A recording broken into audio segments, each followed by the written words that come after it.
You didn't recognize me? Oh my God. Oh, look at that. You get competition, Jefferson. Nah. All right. Let's. I want to give You guys could all use bow ties. as we get started here. We have some activities. Play musical chairs. No, we're not gonna play musical chairs. That would be interesting, though. I didn't even think of that. Try to do that. Here's the idea. We're gonna do two things simultaneously. We're gonna try to make a Zoom holiday party fun. So here we go. This is our plan. I had to go into deep negotiations with Jeff Eccles because I confiscated his time from Context and Clarity. He's been at Context and Clarity every day, every weekday, since March. John Kinney, how many numbers? Oh, April 6th. April 6th. How many? April 6th. How many days have we been doing? Oh God. Well, what, we're past 8 months? So Jeff never missed a meeting except for when he decided to have his brain take a nap. Took a couple days off after that. And Jake jumped in. I don't know if Jake's on the call yet. He's registered to be here. Jake Krakowski did a great job filling in for Jeff for a couple of sessions. Yes, he did. And what our plan is here today, we're going to do two things. I have a trivia game that we're going to play, architecture / Entree Architect Trivia. So those of you who've been around for a while is going to have a little advantage on that. The winner of the trivia game will get a $25 gift certificate to the EntreArchitect Teespring store, where we're selling T-shirts and mugs and bags and that kind of stuff. If you want to go look at that, it's entrearchitect.com / Wait, Mark, T-shirts, mugs, and eggs, did you say? Bags. Although, if you'd like... Bags! Oh. Bags, B-A-G-S. That's my jersey coming out. It sounded like eggs. I'm sorry. My jersey coming out. Or you can take the boy out of jersey, but you can't take the voice out. All right. So, bags. That's good. It's like from Jeff's bath crochets. So here's what we're going to do. I have 20 questions that have to do with architecture and EntreArchitect. So some are general architecture questions. Some are specific to EntreArchitect. You can get the answers any way you want. So you can Google them, you can look on the site, you can do whatever you want to do. We have 20 questions. I'm going to give you a new question every 5 minutes. Okay? So we have 20 questions, 5 minutes each.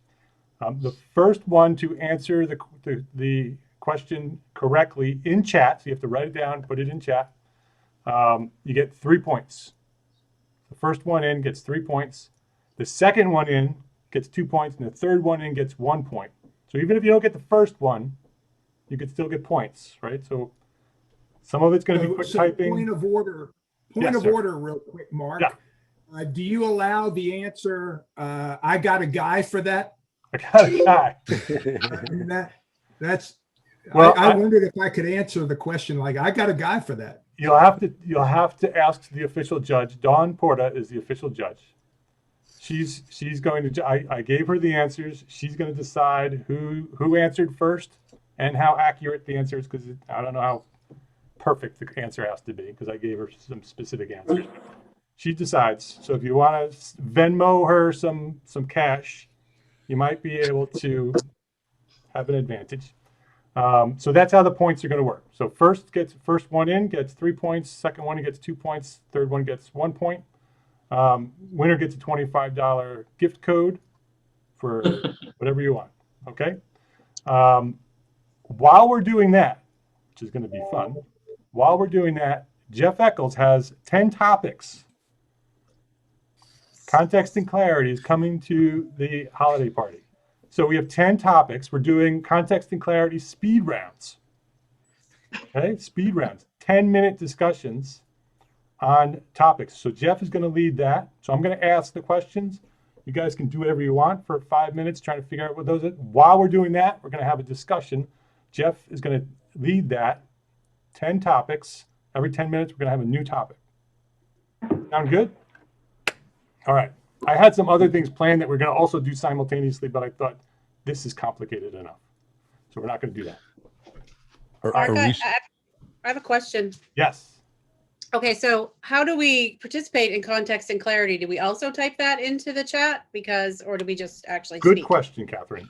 Context and clarity, you can either have a conversation among us live on the video, or if you prefer, you can type those answers into the chat as well, and we'll see if we can decipher which ones are the answers and which ones are the conversations. Yes, Catherine. And Do so we have we're also simultaneously answering the questions for which we're going to get $25 when we win. So it's like we're answering the questions in chat while we're chatting about Entree. Isn't that All fun? right. Okay. Yeah, multitasking? I'm over it. And the $25 gift code, just to be clear, is the winner of the entire trivia thing. Okay? So we're not sending out 10 $25 cards. One code for the winner.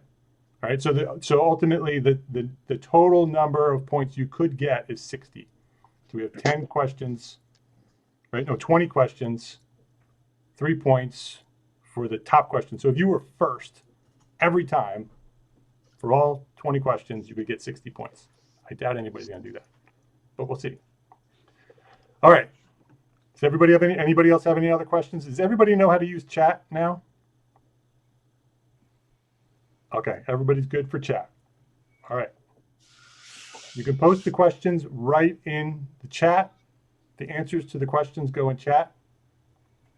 The conversation, which I'm going to hand off to Jeff, is going to be Jeff. So let me ask the question first. Also, I don't know if everybody knows this. We're all pretty much experts in Zoom now. But if you go in the top right corner, you can click a button that says speaker view or gallery view. If you click gallery view, you get everybody's face, which is a lot more fun at a holiday party. So if you're just looking at one face, mine, click the gallery view so you're not looking only at my face. All right, everybody's good? Okay, here's the first question. What did famed architect Frank Lloyd Wright reply when an important client called to complain that water on the roof of his newly completed house was leaking onto the dinner guests' table? That's the question. Post the answer in the chat. First 3 get points. Jeff, handing it off to you. What's the topic of a discussion here? I don't know. I'm having more fun reading the responses, honestly. All right. Question number 1, context and clarity live. What's one book you should read or you suggest that architects should read before the end of this year? Anybody? First book, best book recommendation that you need to get done before the end of the year. I'm sorry, can you repeat that? I was too busy typing to listen to it. I'm gonna move his chair. What's one book you should read before the end of the year? This year? Sure. The end of 2020. Okay. 2020. Or your favorite book. Yeah, what's your favorite book? What's your favorite book of the year? Did you read anything this year? This is where the discussion part starts. Yeah. The 4-Hour Work Week. Peter says 4-Hour Work Week. Jefferson says Profit First. What was that? There you go. The Speed of Trust. Mine there, Jeff. Speed of Trust. Speed of Trust. Yeah, yesterday or the day before we talked about that. Yeah, I started early this year and I'm almost done. Nice. I've got that one queued up on my Audible. Let's see. What else do we have? 4-Hour Profit First. Nothing, because I take a year to read them. That's me again, yeah. Win Without Pitching Manifesto. It's a good one. Timeless Way of Building. I saw a conversation about that in the Facebook group. That was one of our texts, or one of our assigned texts when I was a student a couple of years ago. Ed Shannon says The Sole Practitioner Architect. Yeah, that sounds like a good recommendation. Katherine says You are a badass at making money. There you There you go. go. Priceless, the hidden psychology of value. Who wrote that? Do you know? You have it handy? That's Katherine. Call it out. Scream it out. William Poundstone. Okay. That's interesting. How to Do Nothing by Ginny Odell. I've got to weed through the tell them to move your chairs, and There should be 2 cats. Deep Work by Cal Newport. And let's see. Never Split the Difference. That's a good one as well. I was thinking about rereading that one maybe before the end of the year. We have 2 minutes on the trivia question. What did Frank Lloyd Wright say when his client called to complain about water leaking? Sean's answer could be Frank Lloyd Wright's answer or a book. Buildings Don't Lie. Let's see. Atomic Habits is also excellent. Yeah, that's from Tim. And then Peter said 4-Hour Work Week. Muna, did I say that right? Muna? How to Be Assertive and Still Have the Respect of Others. That's an interesting title. I'm watching Michael be attacked by his cat. I've been there, Mike. I know what that feels like. Leslie says it's time to read the journal you've been keeping all year. That's a very good suggestion. Mark and I did a live stream this morning across a handful of platforms. We talked about that journal and basically tracking good ideas. One of the books that I've enjoyed this week is called Where Good Ideas Come From. It's the Natural History of Innovation, I think is a subtitle. And there's a lot of talk in there about, luminaries, I guess, Darwin and others, about how sometimes we think they came up with these great ideas, but they were actually ideas that percolated for years, if not decades, and they were all recorded in journals. There's a lot of moving chairs. Ed says a win without pitching has really spoken to me. That's a good one. I've said this before. That is Win Without Pitching Manifesto, and I know there's some issues with it, but that's one that, especially if I put on a management consulting hat and start working with a firm, the first thing I do is have their entire leadership group read Win Without Pitching Manifesto before we do anything else. Yeah, that's a good one. It's not written for architects, but architects can take a lot from it for sure. Well, speaking of Win Without Pitching Manifesto, Shannon Lee is coming back to the membership. She did an expert training session this past year. She's coming back in January. So the next expert training session is Shannon Lee, who is the coaching of Win Without Pitching. She is Blair. She runs the training side of Blair Ann's company. And she is a fantastic presenter. So if you're not a member, you should join. And if you are a member, don't miss that session. It's going to be the 4th, I think, of January. Go ahead, Jeff. Sorry. Luciana says, I'm reading Architect Plus Entrepreneur, a field guide to building, branding, and marketing your startup design and business, which is Eric, right? Is that Eric Reinhold's, one of Eric's books? Yep. And Ed says you need to move closer to your mic. Yes, Mark. I'm checking that. Maybe I'm not on the right mic here. Let me check. Thank you, Ed. A lot of moving pieces. Peter says the best way to understand architecture is to study everything else. That's a good point. And it's an interesting point. I had some of you know that I'm teaching, or I was teaching per practice this semester. The semester just ended, but I had to present the class to the faculty yesterday, I think it was. And I've taken a little different approach to pro practice than when I first saw the syllabus that was taught last year. It was the same one that was taught almost 30 years ago, or maybe it was 30 years ago, actually, when I was a student, but in that class. But we got into a lot of conversation about the importance of the architectural education and design thinking, and being able to spread that around and look at things in different ways. So that idea of studying everything else and being able to apply the design thinking to it, I think is really important. So thank you for that, Peter. All right, 5 minutes is up. It's actually, we're over 5 minutes. Ms. Porta, who is our top three? Starting Top with three. Starting with three. Starting with 3 points is Edward Shannon. The correct answer, by the way, is tell him to move his chair. So Ed got it first. Ed got it first, and then Katherine Mcphail was second, and then Jennifer Kretschmer was third. All right. So all right. we have Edward with 3 points, Katherine with 2 points, and Jennifer with 1 point. All right, excellent. So Dawn's going to keep track, and she'll be able to tell us who's leading as we move through here. Next question, before we continue our conversation with Jeff. What year did I publish the first episode of EntreArchitect podcast? What year did I publish the first episode of EntreArchitect podcast? All right, Jeff. Holy cow. Back to you and your books. I think that question's over already. Holy cow. That was quick. Okay, Dedicated next question. hand. I love it. Next question. What is your favorite eggnog additive or eggnog related food or beverage?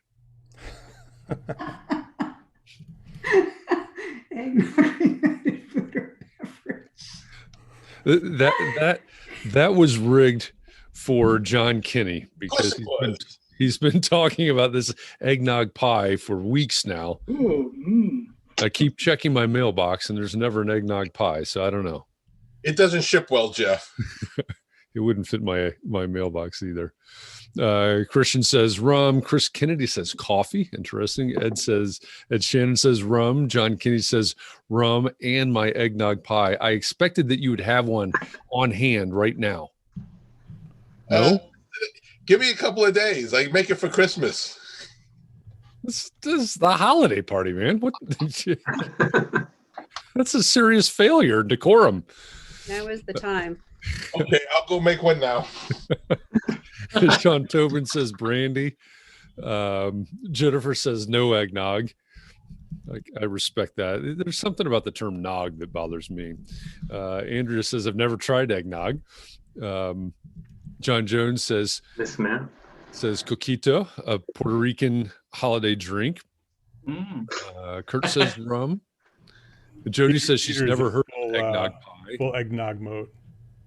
So hands down winner, Evan Williams eggnog pre-mixed in a bottle tastes just like what my dad made from scratch when I was a kid. This is incredible stuff. Wow. Very, very bourbon forward. Highly recommended. It doesn't work for the company. Is that what Clark W. Griswold served in the movie? Probably not. Jody says she's never heard of eggnog pie. I'm with you, Jody. Hadn't heard about it until John Kinney started talking about it. And now I'm obsessed with it. And again, I'm checking my mailbox. Karen says she doesn't like eggnog. And Mariala says no eggnog in Argentina, but is delicious. Why is there no eggnog in Argentina?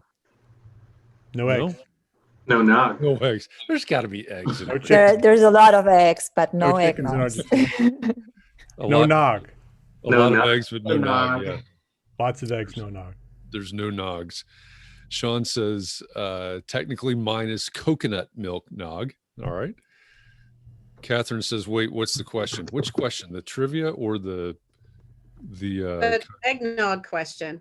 All right. So the question is, what's your favorite eggnog additive and or eggnog related food or beverage? That's the John Kinney special right there. As soon as I make it, I'm taking a picture and I'm posting it on CNC. Yeah. And I'm checking my mailbox. I'll send you the recipe. Tim says prefab is the way to go. Yeah. If you find it in a bottle like that, that's good enough, go for it. Jennifer says, if I did Pisco from Peru, not Purdue. That's how my relatives liked it. Jody says that, there's no shortage of education around here. I'm telling you. Leslie says, Evan Williams eggnog in a bottle. I'm writing this down so I can find it later. Peter, where do you buy the Evan Williams? Well, we happen to be pretty close to Kentucky, so I don't know how far across the country it goes, but it usually appears in even grocery stores just before Thanksgiving, just after Halloween, and it disappears right after New Year. And so I've been known to buy a case, so it lasts me the entire year. Oh, I thought it was just part of the diet. Okay, so the whole year. It is a shelf life that lasts that long? It's got alcohol in it. There's that. If I buy a case and I refrigerate it, I don't open all the bottles, so it lasts as long as you want. Since this is pandemic, though, shouldn't have you bought all the cases that they had on the shelf? Along with the toilet paper. Right. Yeah, I saw this guy walking out of Costco with a case of eggnog and a case of toilet paper. It's stocked right next to the toilet paper. It's convenient. All right, I have the next question. You can continue the eggnog conversation just a minute, because those are supposed to be 10 minutes, Jeff. The questions are 5 minutes. I'm trying to make this as complicated as possible. All right. It could be more complicated. So Dawn, who is the winner of the second question? Okay, with 3 points, we have Dawn Zuber. With 2 points, and I'm sorry if I apologize in advance if I butcher your name, so you can correct me. But with 2 points, we have Jody Dubowski. Dubiowski. I always know it's me when someone leads with, I'm sorry. You know it's coming. It's like the beginning of your name, right? Forgive me. Forgive me. That's me. And then with 1 point, we have Kurt Neiswinder. Neiswinder. Neiswinder. I also get the... Dawn, what was the correct answer? The correct answer is 2012. Oh, I had that. Wait a minute. Well, it's the first 3. Project. Yeah, it was the first 3 that respond. Right, first 3 who respond get points. Most people got it right, but it's the first 3 that respond. I know. Most people had it right before I even asked my question. It's quick. You have to have quick fingers. 12 project. That's and now Dawn knows why most of the time I only use first names. There you go. All right, next question is, what American architect engineer invented the geodestic dome construction method? Post it in the chat. Go ahead, Jeff. All right, so I'm going back to the eggnog additives and such. Cinnamon from Luciana. Scott says, I've heard of eggnog ice cream, but no eggnog pie. No one's mentioned, does Starbucks have a eggnog something or another, like a pumpkin spice? I mean, yeah, all of just that. keep reading. Yes. That's what the next thing I said. I mean, how could Starbucks miss something like that? I mean, yeah. Christian says in Venezuela, there's how do you say it? Ponche crema. I know I mispronounced that. Kurt says, what about fruitcake? Yeah, we went down that rabbit hole, didn't we? That was one. My dad was the only person that I ever knew that actually liked fruitcake until we broached the topic on context and clarity, and I found some other takers. I like fruitcake, just for the record. All right, there you go. Another one. Catherine says, I drink it straight in the afternoon. Which ingredient? The the eggnog or the fruitcake? She drinks her fruitcake. Yeah.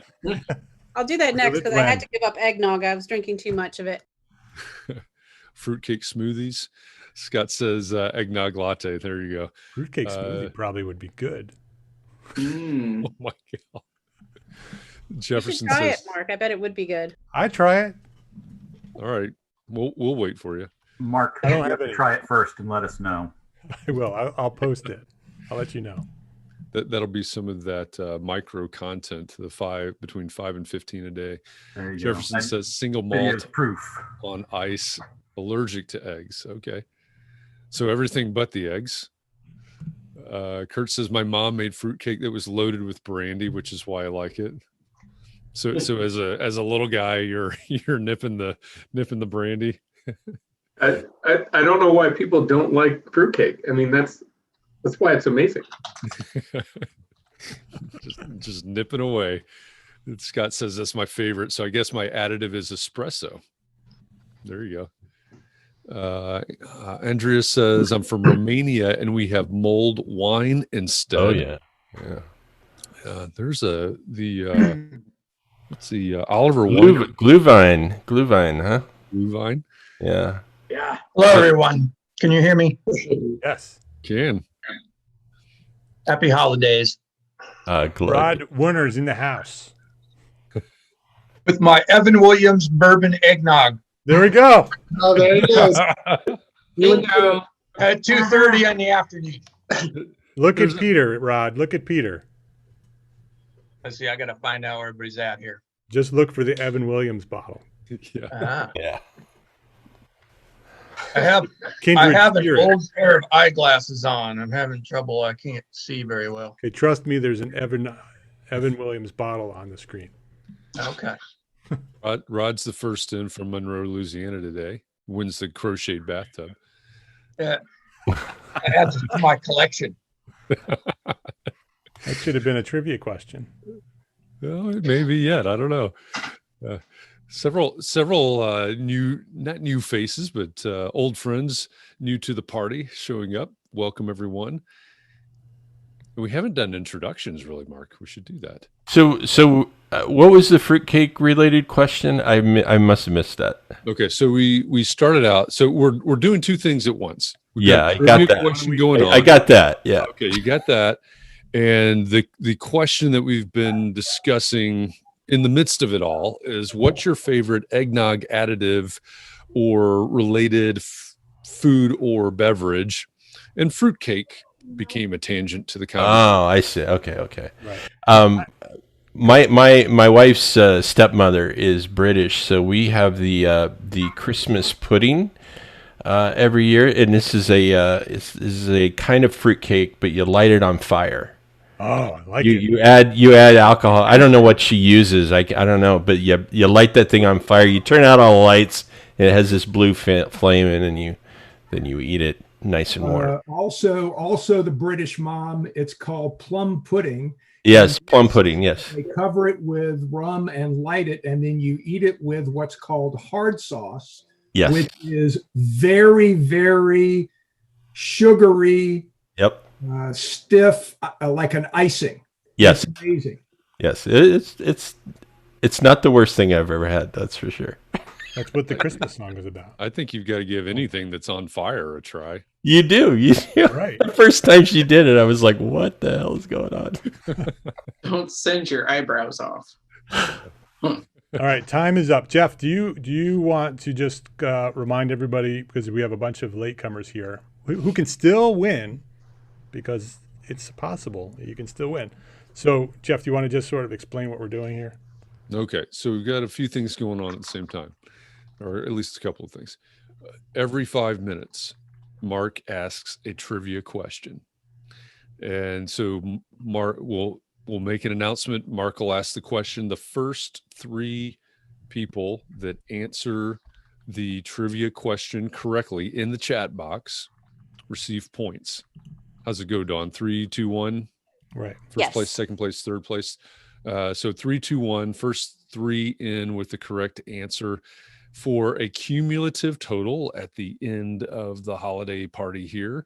And the prize is, for the winner, the prize is $25 gift code to the EntreArchitect Teespring shop. Just t-shirts and mugs and that kind of thing. So it's enough to buy a t-shirt or 2 mugs. You get a free EntreArchitect t-shirt. Free EntreArchitect leg lamp. Yes, that would be awesome. I love that. You got one of those? Oh, that would be great. Yeah. We should do that. Thanks. I found a new leg lamp this morning when I was out walking. You got to pay extra for shipping because it's fragile. It's right. That's Italian. by the way. It is Italian. I'm absolutely disappointed that no one showed up as a pink rabbit. But the other thing that we have going on is Context and Clarity Live speed round. So Mark's going in 5-minute intervals. We're going in 10-minute intervals, and so I'm asking questions as people are answering the trivia questions. And so on the Context and Clarity speed round, you can either put your answer into the chat box, or you can just answer it right here via your microphone, whichever you prefer.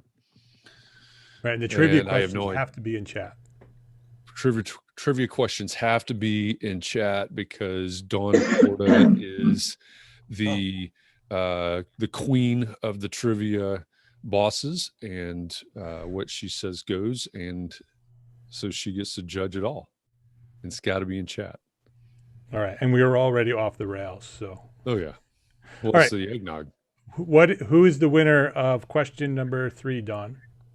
Okay, so first we need to decide if the answer is Buckminster Fuller. Yep. So will we accept Bucky Fuller, or Yes. will we will? Yes. Okay. If we will accept Bucky Fuller, then the first one with 3 points is Jody D. All right. Number 2 is Dawn Zuber with 2 points. And number 3 is Katherine Costello with 1 point. There we go. Dawn with those fast fingers, man. He was one of the reindeer, right? Yeah. And to be pedantic, his name is actually Richard Buckminster Fuller. Our Buckminster. So did somebody write that? Nobody that I know. Somebody Well, wrote it. oh, Could've got did the only you? question answered. Bucky was the guy who invented the wagon wheel, so I don't know about accepting that. Well, Dawn is the final judge, and she decided, so it's over. All right, next question. All right, this is one that might be a little more complicated, unless you're up on current events. Who is the winner of the 2020 Pritzker Prize? Post it in the chat. 2020 Pritzker Prize. And Jeff, I'm going to pass it off to you for next topic. All right. Next topic is much more serious than the eggnog question. What's the best tool or technology you've adapted this year? It's been a year, right? It's been an interesting year. Lots of changes, lots of challenges. So what's the best new to you tool that you've adopted this year? Scott says Revit. And John Jones says Calendly. And Catherine Gunn in Seattle. Hi, Catherine, with the New York. Is that a Yankees hat or I guess that's a Yankees hat. No Mets fan would wear that color. Catherine says Zoom.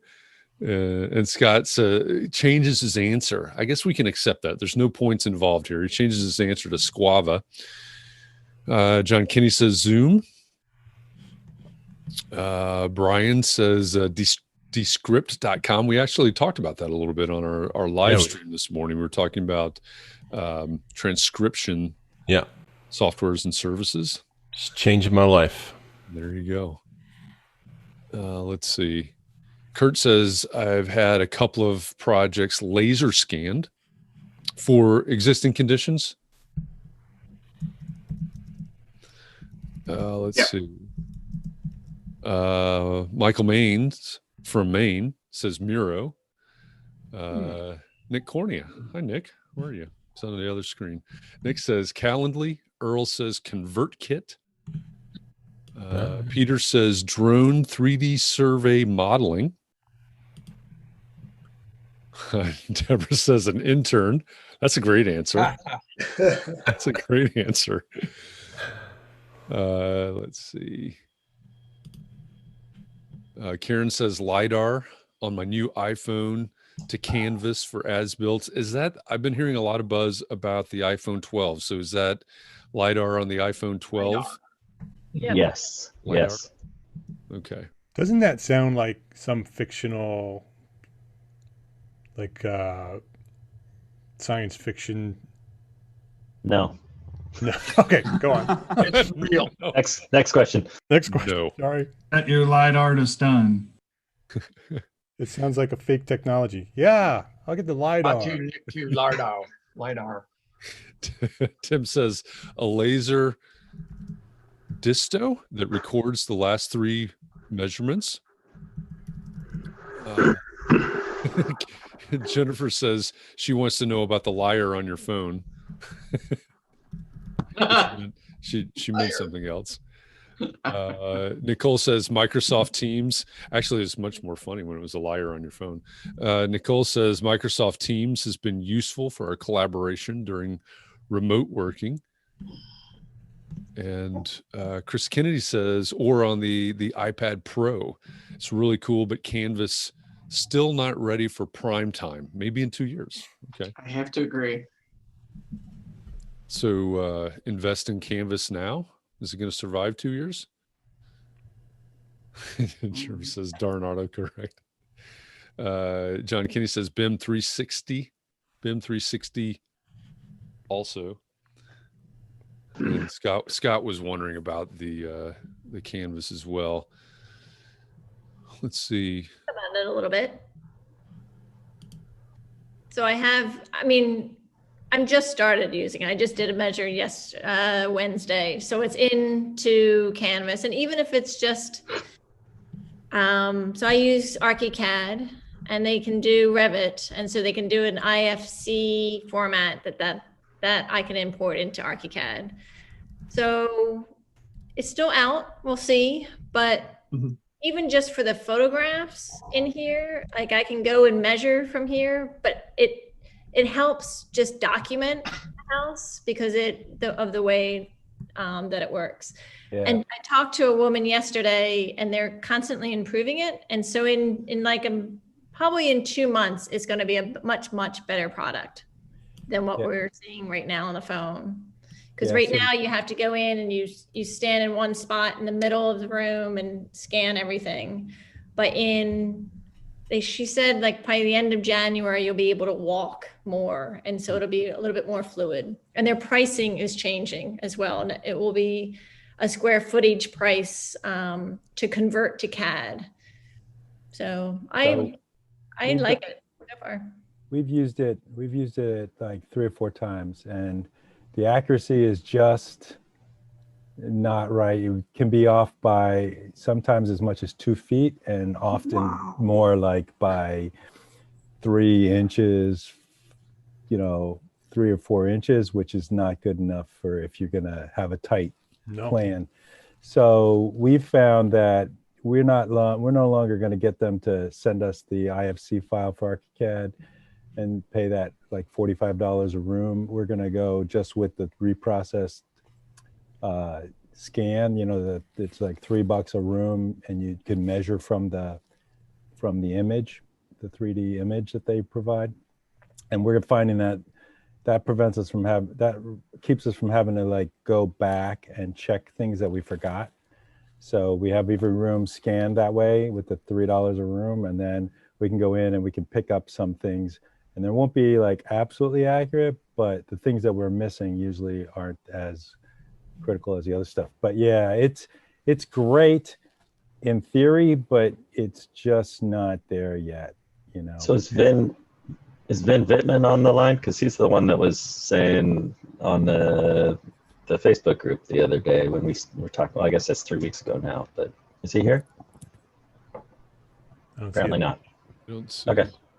For those of you not using it yet, that drone scan to obtain a point cloud 3D model will import directly into BIM. And then, of course, you start with a 3D model that includes even the trees and the topography and, for example, the shoreline and the water. I mean, you get the entire site that you then just plug your building in and you know what trees to keep, et cetera, automatically. And then once the model is imported, of course, you can immediately create a 3D color model of the existing conditions, and of course, then follow that immediately with your proposed building or renovation or addition. And then with a flick of the wrist, you get a watercolor version of your rendering that even has a torn perimeter like it's been painted on watercolor paper. It's just incredible. And now you're all going to go, wow, you know how to use that? Remember what I said before, I know a guy. So no. Are you the one that posted that on the Facebook group the other day? Somebody posted that with the trees and stuff on the outside. No, that wasn't me. Does that was a guy he knows. does that pick up the topography, or is there a negative space under those trees?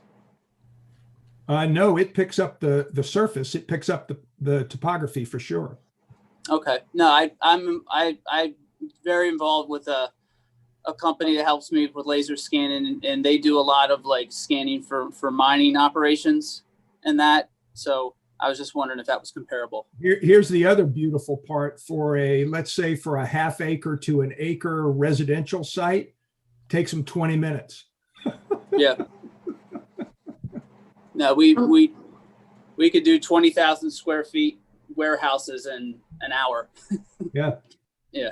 The last surveyor I used on a site that had about 60 feet of fall in a 5-acre skinny site offered that as a service with all the terrain and all the trees. And it was a forested site with some clearings and the road with all the grades. So it was a combo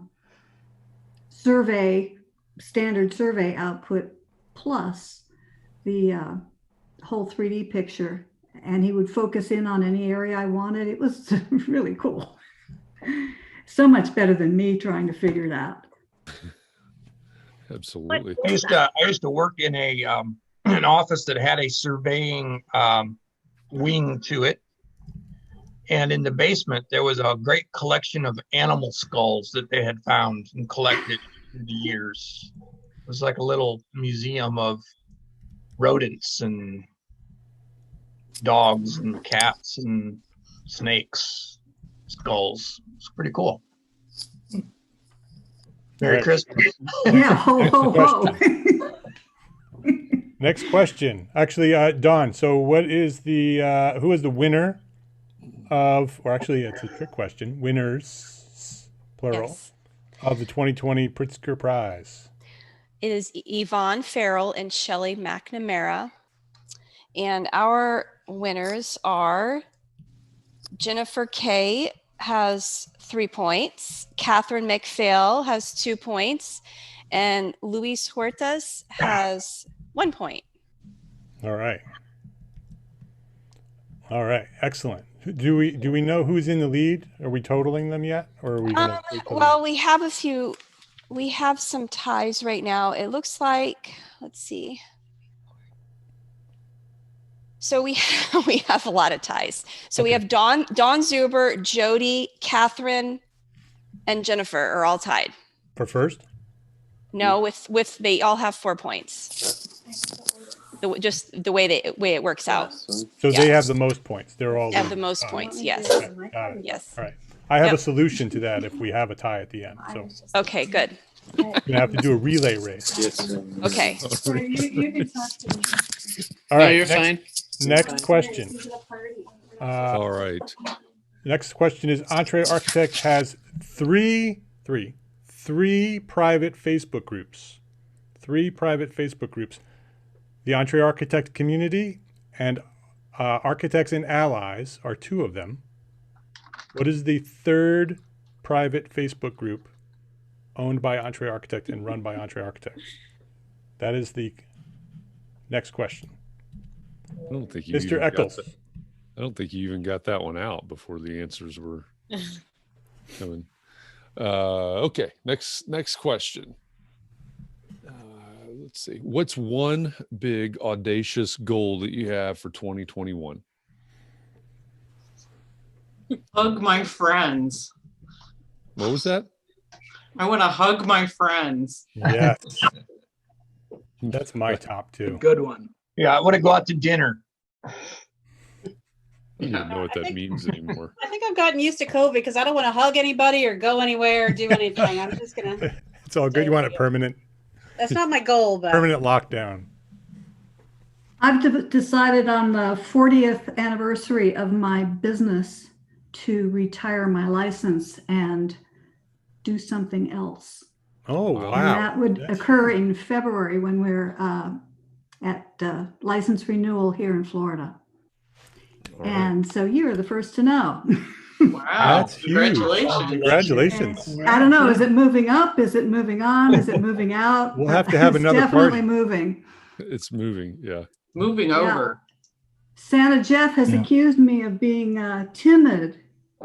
And so that has only caused me to drag my feet a lot longer because in denial and defiance, I refuse to be timid. I'm going to hang in there. Well, I'll throw mine in there. I'm wanting to work on my own exclusively for the first time. I've always worked for other people, and I may only last a year. I don't know, but so it's funny to kind of a fitting place to put that in there. Leslie, good luck to you. I know I kind of want to move on to something else, but I can't rest easy without trying. You got to do at it. least a try. Yeah. Hey, Tim, reach out to me and I'll tell you how to do it and eliminate all your overhead so you can make some money. Sounds good, Peter. I'll do that. He's got a guy. Thank you. Yeah, I'd like to hear about that guy. I haven't seen "I got a guy" as an answer yet in the chat, so I don't know. Amy says she wants to travel again. I'm gonna jump in with another question because we're running a little bit behind on questions. I want to get all 20 through, and we can. I don't want to go too much longer past 5, so people have plans. So what's the question? What's the answer, Dawn? So the answer is project architect. It's for entrepreneur architects who are employees with larger firms. And our winners are, for 3 points, Don Zuber, 2 points, Earl Parson, and 1 point, John Kenny. Nice. Good job. Dawn is a. I think you're giving somebody the answers here. Hey. You're allowed to around look it up, since the Rod. Maybe you beginning, missed so. that. You're allowed to Google stuff. Yeah, you can Google. You can do whatever you want. All right, next question is, what is the only building in the Western Hemisphere designed by British architect Sir Christopher Wren? The only building in the Western Hemisphere designed by Christopher Wren. All right, Jeff. All right, some more answers. Chris Kennedy also has a big audacious goal to retire. When you retire, can I have your Make Architects Patagonia jacket? No? I might come visit you just to try to get one of those. Jennifer says, make money while I sleep. Sean Tobin says, become proficient in Vectorworks. And Margarita says, staying alive. That's a good goal. Jody says to double her revenue. Earl says to finally launch my stock plans business. Nicole says just to be happy and maybe take a few vacations. The travel answers are a tough one. 2 or 3 minutes before we started today, I canceled flights that were scheduled for tomorrow. Let's see. Peter says travel the globe again. Had to cancel 3 international trips since March. First one to China. Itinerary was Wuhan. Well, yep, I'm sure that got canceled pretty quickly. Let's see. Chris says Dawn is linked with Dominion. Which Let's Dawn? not go there. I think that's Don Zuber. Jody says the National Cathedral. Oh, sorry, that was the answer. Or it was an answer. An answer, yes. An answer. An answer. Let's see. I've got to wade through answers to our answers. Brian says, work less, make more, get back into woodworking. You know, you probably ought to move to Ohio or something if you want to do that. You know, I was thinking about that. Yeah, during the pandemic, I'm gonna move from Florida to Ohio. Yes, why not? Hey, I moved here from Switzerland, so what the hell? Well, and you know, moving from Florida to Ohio during the winter also makes a lot of sense. Oh yeah, you know. Christian says his goal is to convince his wife to move to Portugal. All right, how's that going? Is that a no-go? Peter seems to be offended by people Googling the answers. No cheating. That coming from the guy that had the first answer to the context and clarity or second context and clarity question right there on his shelf, which was rather impressive, really, within arm's length. That was really impressive. A lot of different answers on this trivia question. Here's a bit of trivia for you guys. As everybody knows, Alex Trebek recently died. My life partner is a graduate of St. John's College, and one of her classmates was a contestant on Jeopardy and won significant amount of money on Jeopardy and rented a farmhouse in Tuscany for a month. And my partner, who was studying in England at the time, went and spent time with this person who had won this significant amount of money and hung out in Tuscany for a while. And then this person went on to win the Tournament of Champions a year or so later, and has subsequently spent all that money somehow. I don't know, but there you go. They've spent all of the money? Fun fact. Yeah, I think she might have bought a condominium or something, but it was like $250,000. Wow. Is it southern Tuscany or northern Tuscany? I'm just curious. I'm not. I don't remember for sure where it was. It was northeastern Tuscany. I don't know. Oh, okay. All right, the answer to this answer to number 6. Yes. Jennifer. So the answer to number 6 is the Wren Building at the College of William and Mary in Williamsburg, Virginia. It's the oldest academic building still in use in the United States. And our winners are Jennifer Kretschmer with 3 points, Jefferson Shearbeek with 2 points, and Margarita with 1 point.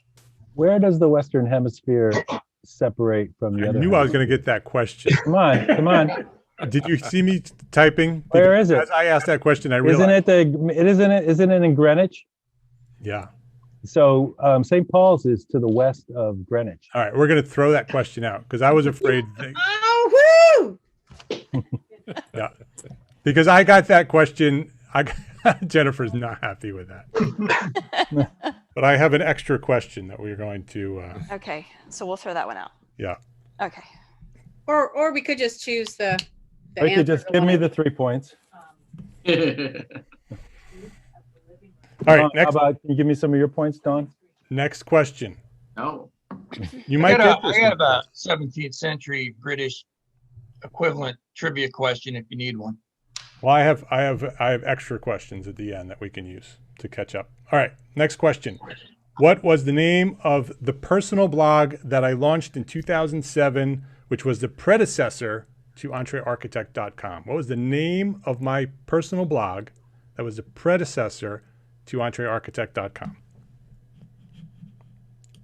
Mr. Eccles.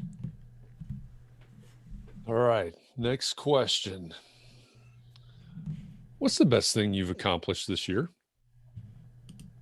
Gable Media, baby. That good, Demetrius? 50% revenue growth. Nice. Good job. Very nice. Very nice. Get off our family van. What was that one? Paid off our family van. Paid it off. There you go. That's a good thing as well. I'm not living in a van. That's good. No, we're by a lake, not a river, but I don't know. It depends on the type of van I see going around these days. Some of them are pretty nice. Yeah. There are some pretty nice vans out there. I had 2 projects that doubled my fee as bonuses this year. Wow. Nice. Wow. Yeah. Nice. Wow. Very nice. I'm so glad that I get to go out on a high note. I don't have any receivables. I don't have many payables. Just feels so good. Yeah. I got let go and started my own business because of it. Good. Congratulations. So much happier. Fantastic. That happened in the last recession as well. A lot of successful architecture firms were started in 2008. How many recessions have there been in this group's memory? I mean, I think we have one every 5 years. All of them. Yeah. All of them. All of them. Well, it's one of the. I remember listening to pundits talk in 2018, 2019 about we're 10 years into a 10-year cycle. Yep. And then, of course, it took, a pandemic and the 11th or 12th year, whatever it is. But yeah, the late 80s, early 90s, the 08, 09. I remember the gas 1973, crisis. you got to go back a little further. I remember the I don't remember that 77 one. gas crisis. You mean the 2008 to 2017 recession? Yeah, the first crisis I remember is the oil embargo. Yeah. Yeah. And I was Mid 70s. not an adult then, but I remember it. Really cut into our cruising around time. That was Yeah, the that's when it all recession that started. launched. That was the recession that launched my independence. It's Yeah, so there's another story. better to have my own business with no work than be unemployed. Yeah. Thank goodness. Yeah. Yeah. Yeah. All right. Next question. Dawn, who is the winner of question number 7? The answer is Entrepreneur Architect.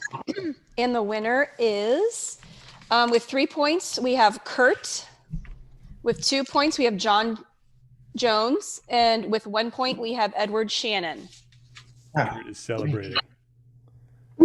It wasn't LePage's Who has blog. been around? Hey, a question for you. It wasn't called Hi, I'm Mark. Nope. Who was around when Mark first launched that? Who here was? Yeah, that's a good question, Ed. Because I think I've been following you for about 11 or 12 years, Mark. How many of you read that original blog? Luis? Not me. Bill? I was somewhere, but not here. Nice. I I've remember been name. listening to a long time. I remember episode 100. When you had the people call in, and Yep. And I had been listening significantly before then. So been a while, because you're on like episode 574 or something now. 354. Okay, close. 354 launched this morning. All right. Dawn. We had that. So who gets the point? We already said that. Okay. Next question is, which famous structure was built for the 1889 World's Fair? Which famous structure was built for the 1889 World's Fair? Mr. Eccles. He was not the structure that built. Jeff Eccles was not the structure. Go ahead, Jeff. Go ahead. I'm gonna go back to some of the answers for Yep. the what was it? Best thing you've accomplished this year. Chris Novelli said make it through the year. Andrea. Which one? Andrea. Andrea. There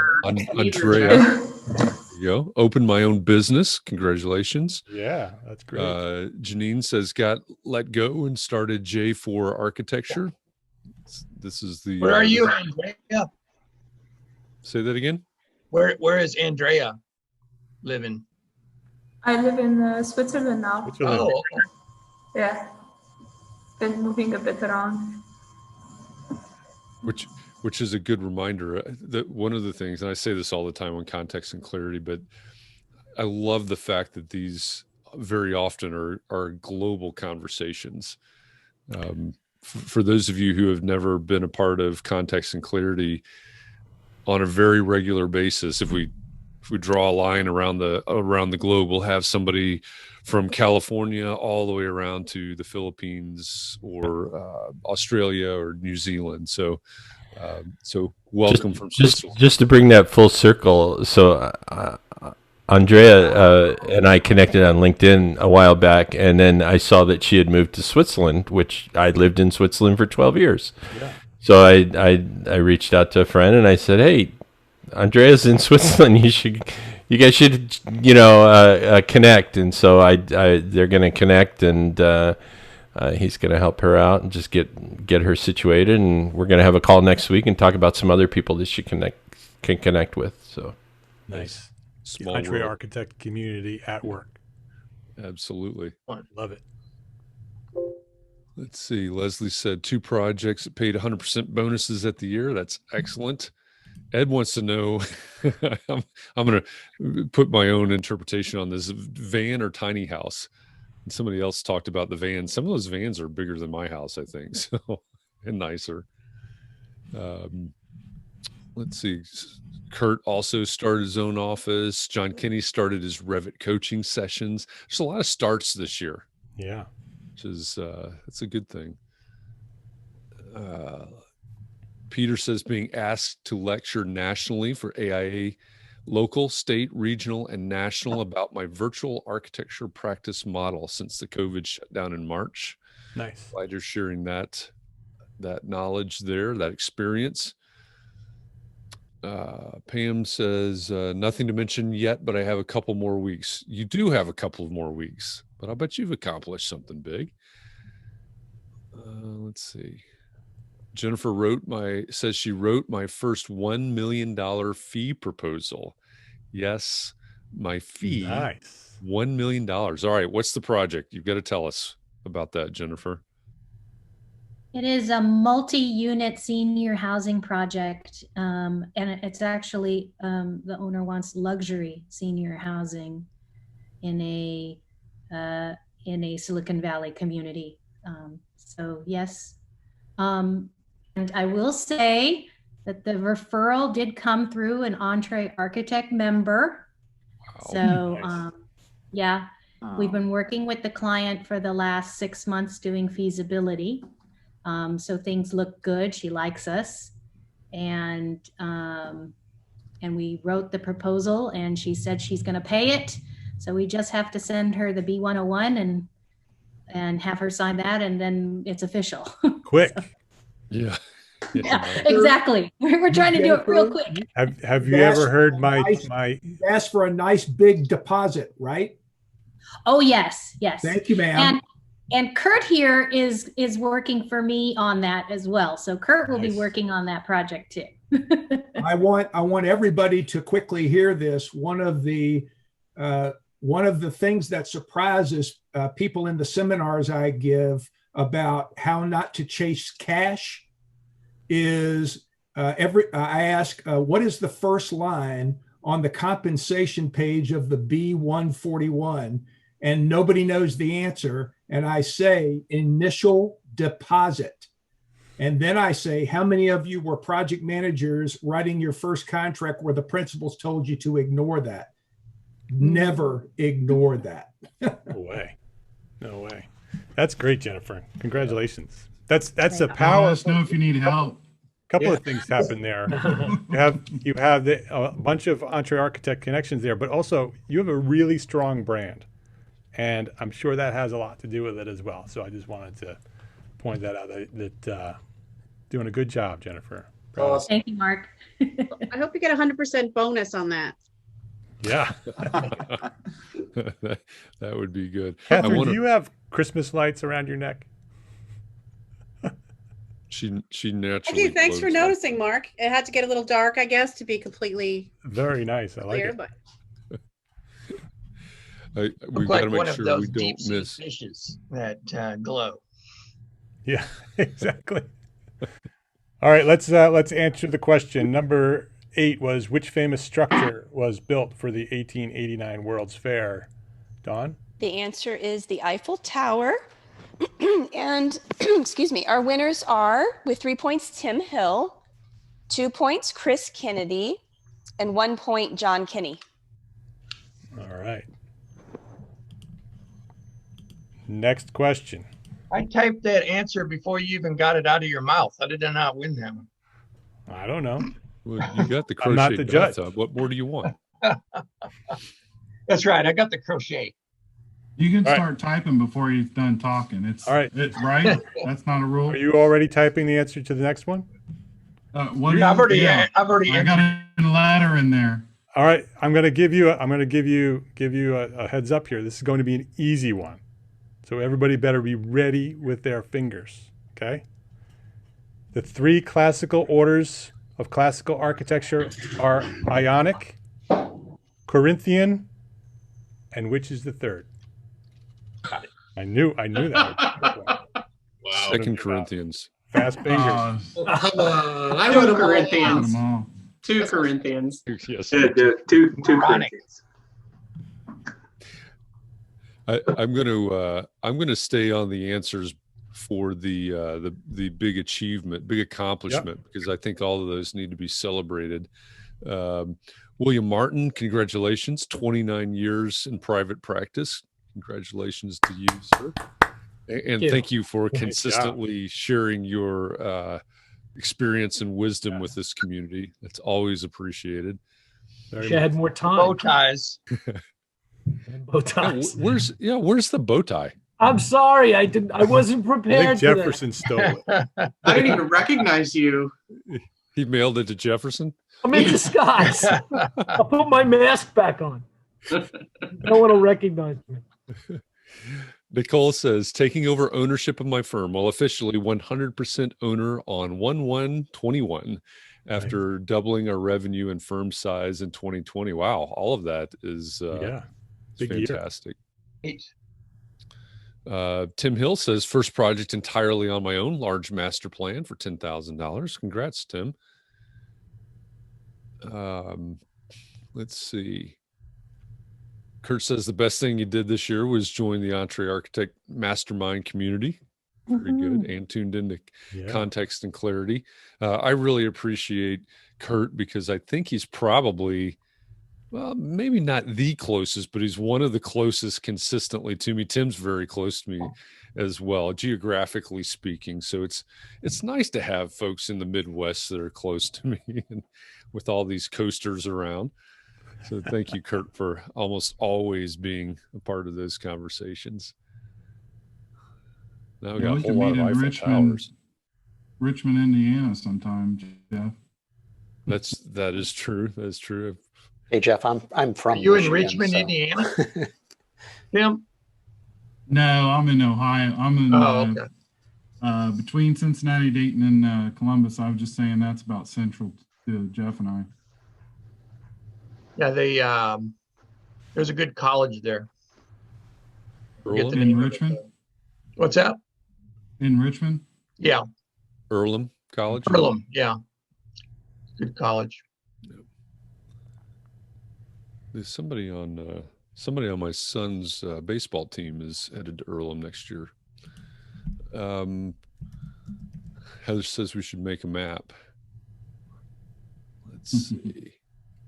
We should do an EntreArchitect map. I wonder if there's software to do that. We need that stick others pins, can- push I'll have pins. to look into that. You can do that with Facebook recommendations. You can do it right in the group. Yeah. Everybody just posts their selves as a recommendation.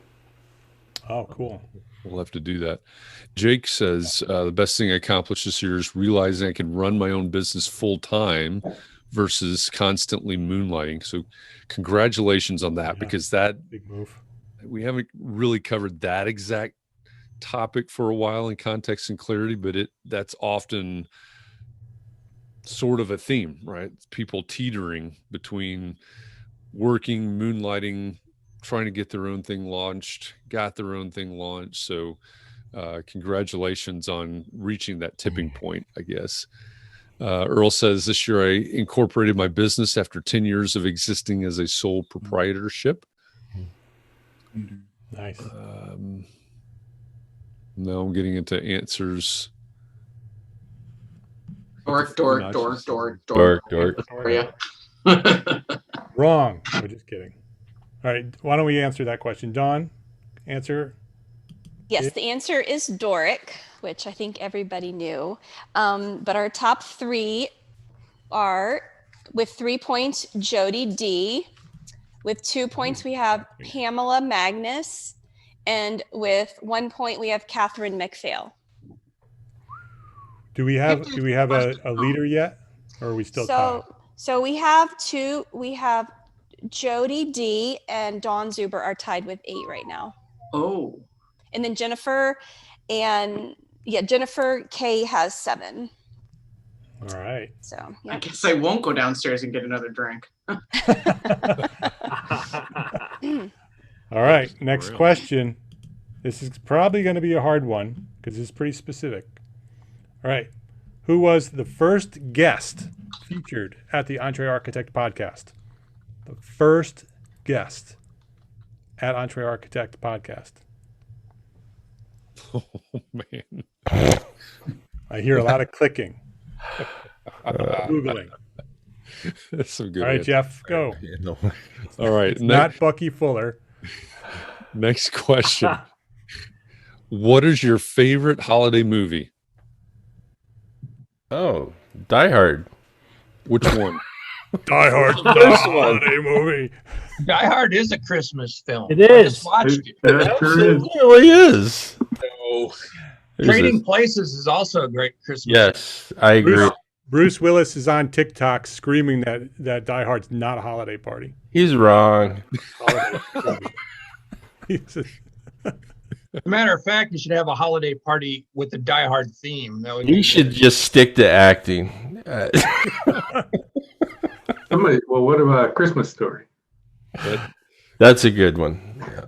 I think a lot of the holiday movies are generational. You know, it's like when you were influenced by those films the most is what sticks with you the most. Christmas Story is a good one. Personally. Yep. Christmas Favorite, Vacation. the Charlie Brown Christmas special. Yeah. Yeah. Absolutely. Those really depressing cartoons, you know. Yeah. Peanuts and Rudolph. Yeah, those. I was just discussing those with my kids. So we started in on A Year Without Santa Claus last night. You know, the one with Heat Miser and Cold Miser. And Oh, yeah. watch that? Yeah. Well, it turns out that's not a very good show. So I remembered it incorrectly. That happens all the time. The Burl Lions. Rudolph is a total bullying Oh situation. my God, they're all so stressful. It's like Santa quits or Rudolph goes away, or it's like trauma. Christmas specials are trauma based. Christmas trauma specials. I don't see a lot of correct answers, just by the way. And it's not hard to Google it. No, it's really not hard to Google. It's harder than you think keep to Google it, scrolling actually, to go Mark. back I 300. can't be bothered with Google right now. The thing about the Hey Christmas Siri, what was Story, the first podcast? Sorry. A Christmas Story is another Indiana connection because the author Gene Shepard was from Whiting, Indiana. Hmm. So Yep. That all takes place in Indiana. But okay, so Rod, because you're my trivia guy, you and Kenny are my trivia guys. So Christmas Story was set in Indiana. Where was it actually filmed? Hollywood. Cleveland. That I don't know. It was Cleveland. probably filmed in Yeah. like Canada or someplace. Hoboken. It's Cleveland. Cleveland, Cleveland, Ohio. really? Okay. Yeah. Film capital of the Midwest. That's right. I see a lot of people must have found the Google answer. That is pretty trivial, Jeff. That is pretty trivial. Hey. No slacking on Cleveland. All right. Cleveland rocks. I like Cleveland. Cleveland's a plum. That was their ad campaign in the 70s. Was it Cleveland really? was, yes. Isn't the plum? Cleveland's a plum. Not a Cleveland's That answers a lot R of bomb. questions. We're not marketers. It wasn't a prune. It wasn't a prune. Peach was taken. Yeah, Peach Peach was taken. Yes. My high school Key Club president trip was from Richmond, Virginia to Cleveland for the national conference the year the river caught on fire. Oh, God. Cuyahoga. Now that Goes back. yeah. They had an epidemic of car bombs in Cleveland in the 70s. There was like a mafia war of car bombs going off there. Anybody from Cleveland? So 2020 wasn't that bad. No, but we have somebody from Switzerland who may be getting the wrong idea. Cleveland Which she probably already knows. She already knows. She lives in Switzerland. She's actually from Cleveland. Cleveland's different. It's practically Canada. Cleveland, Romania, I think is where she's from. That's right. She's from Cleveland, Romania. Yes. Nice. I'm pretty sure. Which is Cleveland, Ohio got its name from Cleveland, Romania. It's not many people True. know that. That's probably true. I'm gonna give you a point for that one. Google it. All right, let's get the answer to our question here. Who was the first guest appearing on the Entree Architect? It was Chris Pollard. Architecture is Dead was the episode. And the answers are, with 3 points, Dawn Zuber. And with 2 points, we have Jody D. And They're with fighting for the death. With 1 point, we have Jennifer K. So right now we have Dawn Zuber with 11, and we have Jody with 10, and then we have Jennifer with 8. Here's the thing. Dawn, did you get that without Googling? Because I did not. Oh, okay. I Googled. That would have been impressive. Yeah, whatever. Ask Googler. And Bob just to Orson let was- you know, I've seen a few people say, oh, I think I answered first. Well, however it's popping up, I guess, on my chat screen, because I know a lot of people answer at the exact same time, but I'm just doing it in the exact order that it's popping up on my screen. So I apologize if people feel cheated. You should have about 14 Dawn, points. I'll send you the check later, okay? Venmo is faster. Yes. Venmo. I think some of the wrong answers were good ones too, though. Bob Borson was number 2. Somebody asked, thought it was Bob Borson. Jennifer said it was Bob Borson. I liked Art Vandaleta. That was my favorite. I never had Art on the show. You'll know you. He's a great He guest. always wanted to be a guest, though. He's a Yes. He always wanted to pretend to be a guest. That's right. And it wouldn't take that long either. All right, next question. Really wasn't that hard. I think this probably Is this a daily double? This may be another easy one. Oh, just so you know, we're halfway through the questions. That was I'm question. typing mine now. But we're more than halfway through the party, so. I know. We're gonna have a lightning round. Lightning round, yes. I'm gonna have to speed up at the end. All right, next question is: who designed the Guggenheim Museum in Bilbao, Spain? Oh my God, the chat's blowing up. We were back to Costanza there for a Wow, minute. you guys are fast. You gotta give Yes. credit for spelling. Misspellings don't count. Is a fellow Trojan. Wrong, I spelled it wrong. Gotta get Spelling the answer counts? right. Letters too. Spelling counts. I There's was just a lot of told. stress, a lot of stress for. I'm gonna make a call here. Spelling counts. It's I'm like a sorry, I typing was told there contest. would be no math. It's so much fun visiting iconic buildings like that. My wife and I were on a trip to Spain and Portugal, and we got to go to the Bilbao, and you walk into the building, and the exhibit area, the walls have no base, and you can see the wall construction at the bottom of the unfinished wall. And I said to the tour guide, what who was a part of the museum, I said, what's that all about? And with a kind of disgruntled look said, the building looks cool, it's just not finished. I want to share a Bilbao story. The structural engineers for the Bilbao building was Skidmore and Mural out of Chicago. And John Zills, who's an architect and engineer, was kind of the head of the project. And I've gotten to see him lecture on this like 3 times. So it's an amazing lecture that he would give. And he would, Gehry basically gives them these models, and says, here, figure it out, So what they did was they enacted a series of horizontal datums up throughout the building. And that's basically how they designed the structure, was that there's, horizontal datums, and then everything kind of frames into that. And I'm not giving it as justice, but it's a fascinating structural lecture on how, just how they did. And they had to kind of, they had to basically write the equation and then solve it. I mean, it wasn't just solving the problem, but it was like, we don't even know what the problem is, let alone how to solve it. So great lecture. And there's a similar story on Gary's building at University of Cincinnati. He did a molecular science building there, and it was, they hired him, which is kind of weird for Cincinnati, but I guess they wanted a international type of recognition, which they didn't have. So it was the same thing where it's curved walls.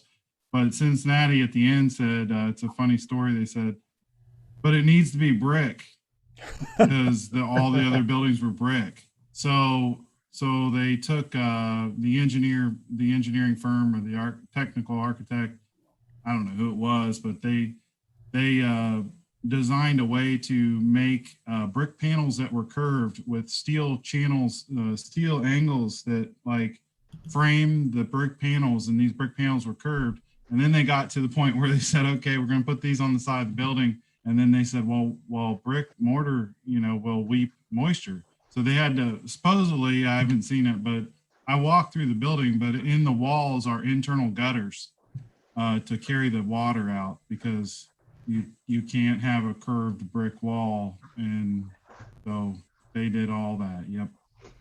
Amazing. It probably doesn't work. Here's a trivia question for you. Some of our architects named Frank. What is Frank Gehry's real name? Francis. His middle name starts with Goldberg. an O. That's right. Goldberg. Goldberg. Is his real last name. Oh. He's from Canada, and they changed their name, or he changed his part. Yeah, once he came to America.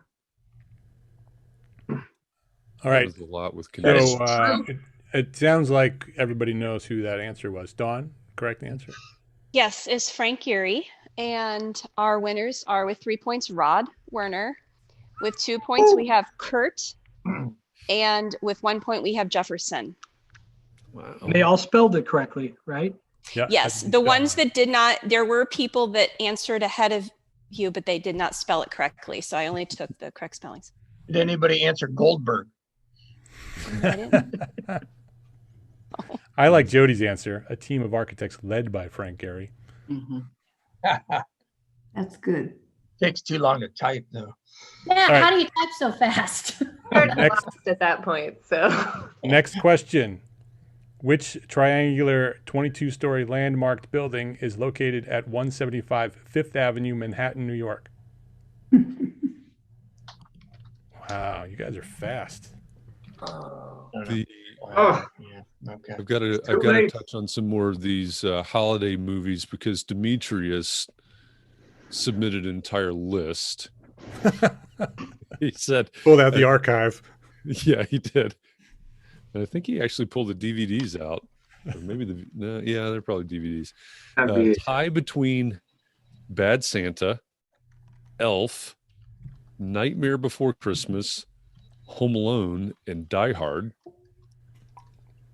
And William Martin votes for the original Dr. Seuss Grinch movie. Earl has a great old, mostly forgotten black and white Christmas movie called The Shop Around the Corner. Oh, that's a good film. His friends introduced that to him last week. I thought you were going to say The Shining. Like, that's not a holiday party. Christmas in Connecticut is also a good Christmas movie. Here's Johnny. Christmas in Connecticut. 18 years of my life. Christmas in Connecticut. Growing up in Connecticut. Okay. Yeah. It's a Wonderful Life. Barbara Stanwyck. Let's see. I'm with Leslie. Where Eagles Dare. That's a good one. One that I missed earlier. The Yule log video. Yeah. This is not really a Christmas movie, but I always tend to watch it at Christmas because it happened at Christmas, and that is the Battle of the Bulge with Henry Fonda. I always watch that movie with Battle of the Bulge, Henry Fonda, Telly Savalas. Wow. I don't know who else is in it. A bunch of stars are in it. Great movie. I just wanted to quickly acknowledge, James, I saw your post in the chat. Thank you very much for that. I'm glad we're helping you out. Yes. Everyone's scrolling back through the chat now. This goes back to the question of accomplishments. James says he met with a client on his biggest project today, gave him a cajon. Is that how you say it? He's a drummer. He gave me a nice check for work in our current project and asked me to start concept drawings for his next project. Congratulations on that. That's excellent. Very nice. Great. Let's see. Any more Christmas movies? The Christmas that almost wasn't. All right, let me catch up on our questions. All right, catch up. Dawn, the answer? The answer is the Flatiron Building. And our winners are, with 3 points, we have Jody D. With 2 points, we have Jennifer K. And with 1 point, we have Katherine Mcphail.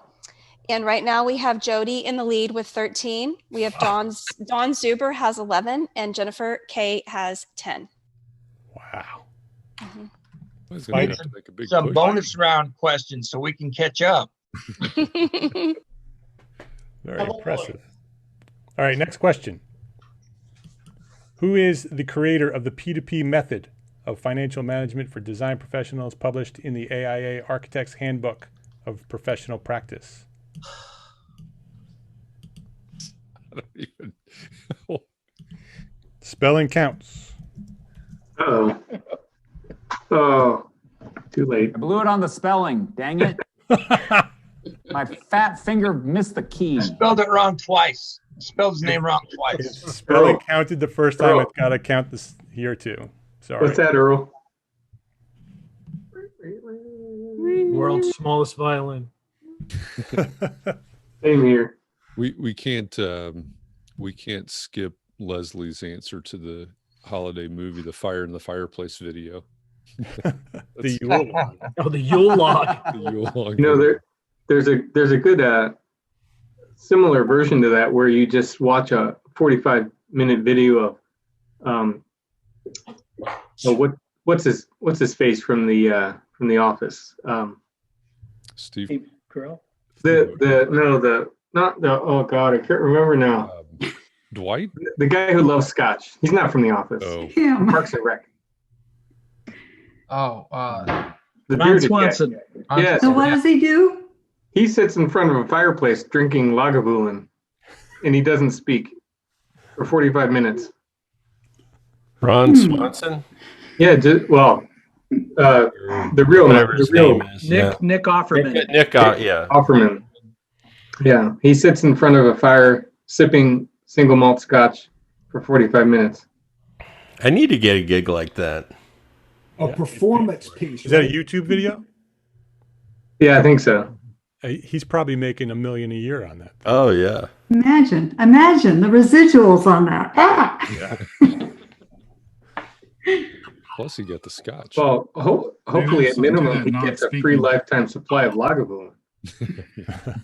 No, he's got it. All he has to do is tune in. I think Lagavulin made a special scotch for him. I think there's an Offerman scotch, I believe, for Lagavulin.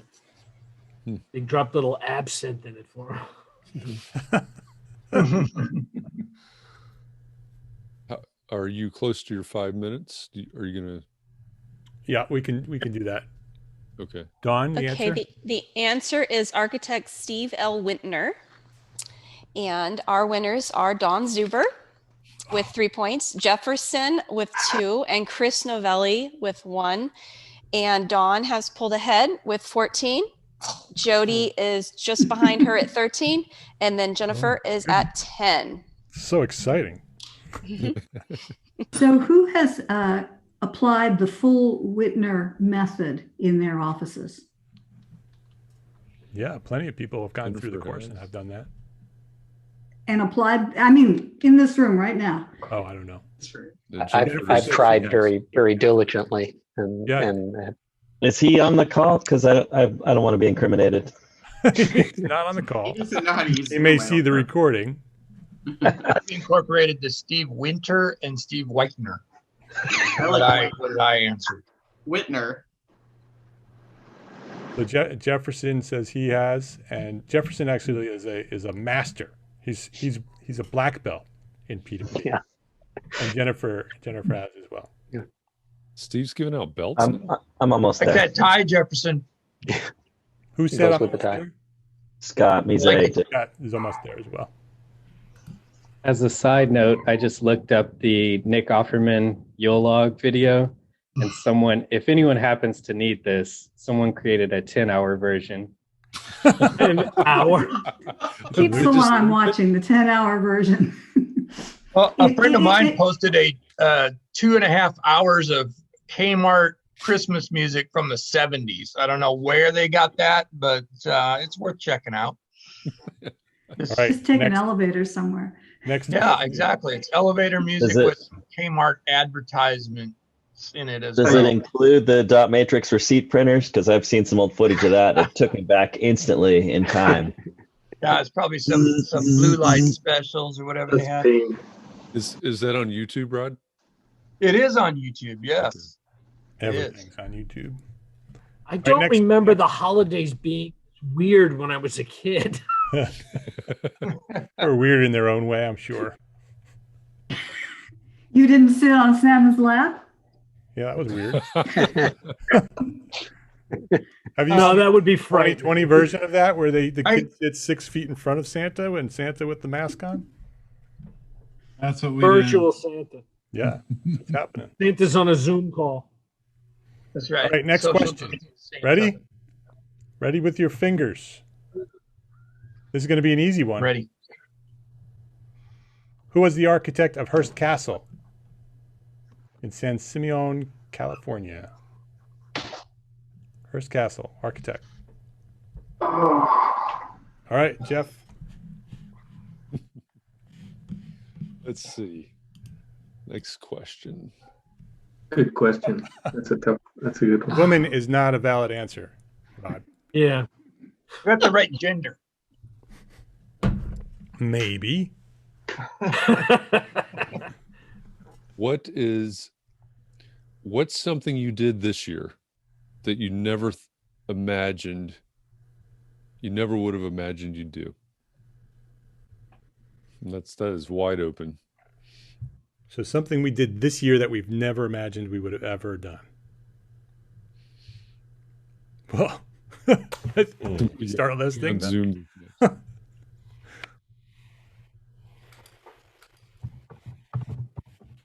Ed wrote a book. There you go.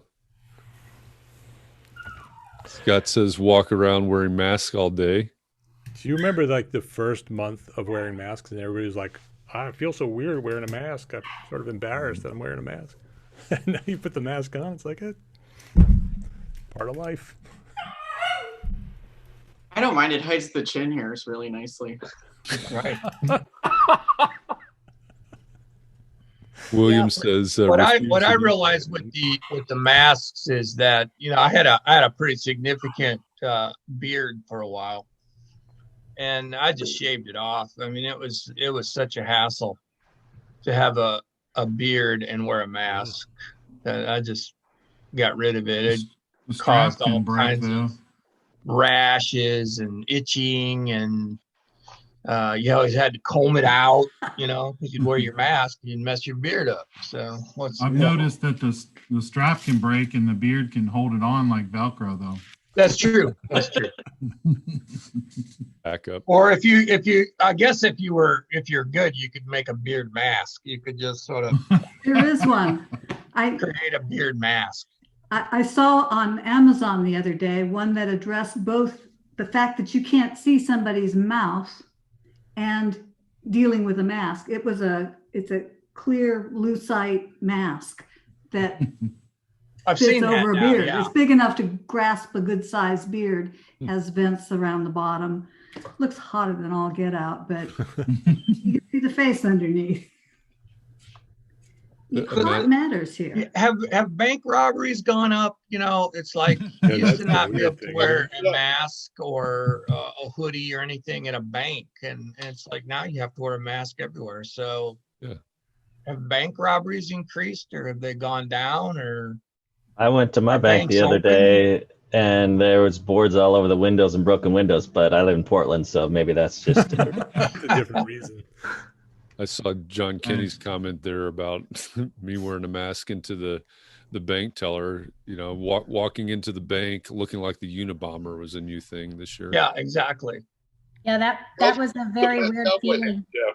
That was a weird feeling for me to go into a bank with the mask on, especially since I used to work for a bank. And was robbed while working there too, so very strange. Jefferson says wear a tie to the EntreArchitect party. I've never seen you so dressed up before. Jefferson looks Dressed really for the sharp. occasion. I was thinking about doing that too, but I had to go out and run some errands before.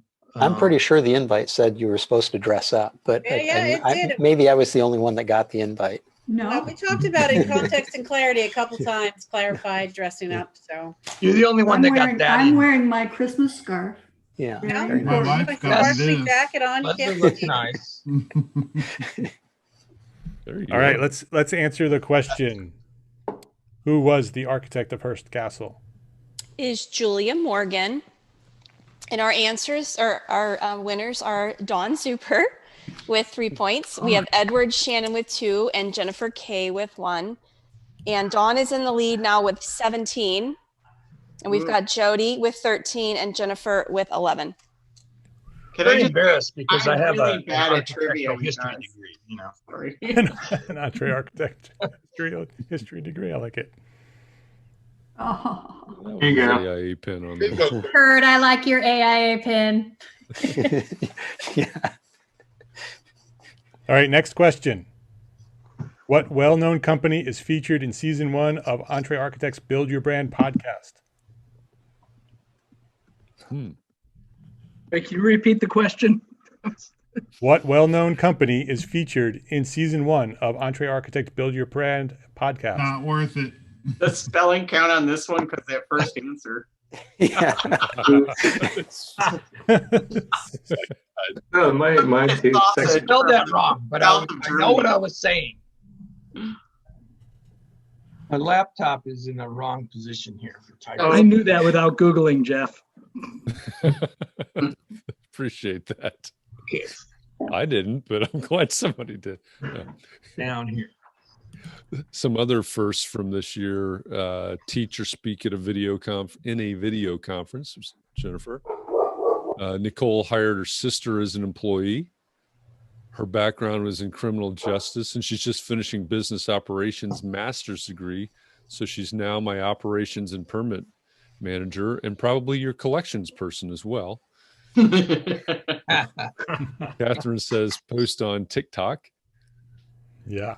Brian McCartney launched an architect branding marketing event. Yeah, good one. Very good. Demetrius create a media company. It's a good one. Christian says get COVID. That's not a good one. It's an unfortunate one. William Martin says refuse a new client meeting. So why did you refuse it? COVID. So like an in-person. Yeah, he wanted me to come, and I said I can't do it. So I had him walk around with his iPhone and show me the building. It wasn't doing it. Yeah. Yep. Yeah. Think of all the I things. just did that twice today. Walk Well, that around with wasn't your the iPhone and show me your property. The problem was he hired the guy who told him the construction was going to cost half what it's really going to cost. So, we'll see. Yeah, that's a good one to nick. Yeah. Red flag. Qualify, disqualify. All right, let's give the answer, Dawn, to question number 15. Is Southwest Airlines, and our winners are Rod Werner with 3 points, Kurt with 2 points, and Christian with 1 point. Oh, he's got to count. Come on. All right, next question. This is probably going to be an easy one. I'm not sure. We'll see. Who was the inventor of the well-known building toy Lincoln Logs? Lincoln Logs. Who invented Lincoln Logs? Thomas Jefferson. Filling. John Kinney said he didn't expect to be watching How to Cook from a musician. Josh. Did that say Abraham Linoleum? Yes, Abraham Linoleum and the Formicas. That's Wait a the minute, new, wasn't that's that the new Or rock Micah band. Brothers. Right? Right hand was a little off on the keys there. Speaking of Christmas, while we have some downtime here, I'm 60 years old. So I don't know if anybody else is even close to that age, but when I was a kid on Christmas Eve at 10 o'clock, there were only 3 television channels. At 10 o'clock on Christmas Eve, there was no television. There was only like Handel's Messiah. They would show Handel's Messiah. I remember that. Or they would show that film, The Robe. And that was it. Those were your choices back then. And it was like, I would just turn the TV off. It'd be the only time in my life I would turn the TV off at 10 o'clock on a, holiday night. That's right? when the Yule Where log was that? started. That was in Chicago suburbs, outside of Chicago. So you had, those were major television markets, obviously. But yeah, they'd show Handel's Messiah, maybe some other, maybe like a Catholic, maybe like the Catholic Vatican Mass or something. Yeah. And The Robe, and that was it. I mean, those were your choices. Wow. Yeah, You couldn't watch Die Hard or the Christmas Story telethon. And didn't the the Target thing come on at like 11 p.m.? That Target. like over. They showed like the American Yeah, flag. and then the bars. Oh yeah, exactly. Yeah, we had a Target. But it was like 11 p.m. Was yeah, pretty exactly. Then the test American pad, flag right? and A national anthem. national National anthem. Yeah. That's how on Christmas back then. Good old days. Yeah. Yeah. So the good old days of 24 bad hours. television. Yeah. exactly. Mark, we That's had 7 in the commercial market, right? There were 7 broadcast channels, not counting the UHF, and the Yule log was always on channel 9. Yep. Well, if you're in Cleveland and you had an aerial antenna, you might be able to get some of the Canadian stations too. As Oh, well. there you go. Yeah. Bill and I got the New York station, so we had Right. a bunch of bunch of new ones. All right. We were in Hawaii and ours was one station and it was all locally produced stuff. There were no network shows because it was. Did you have Magnum PI in Hawaii? I'm just kidding. No. This was, like one little teeny tiny little black and white picture and it was a live show. Magnum PI was filmed in Cleveland. It was actually the answer. that as a Christmas story, which is, not anybody knows that, but The answer of the inventor of the well-known toy Lincoln Logs. Who was the inventor? John Lloyd Wright, the son of Frank Lloyd Wright. And our winners are Kurt with 3 points, Ron Neggers with 2, and Jennifer Kay with 1. All right. Wait, I think I said Frank Lloyd Wright, so I concede if I got it wrong. It was John Lloyd Wright. Yeah. You said Wright, so did you mean?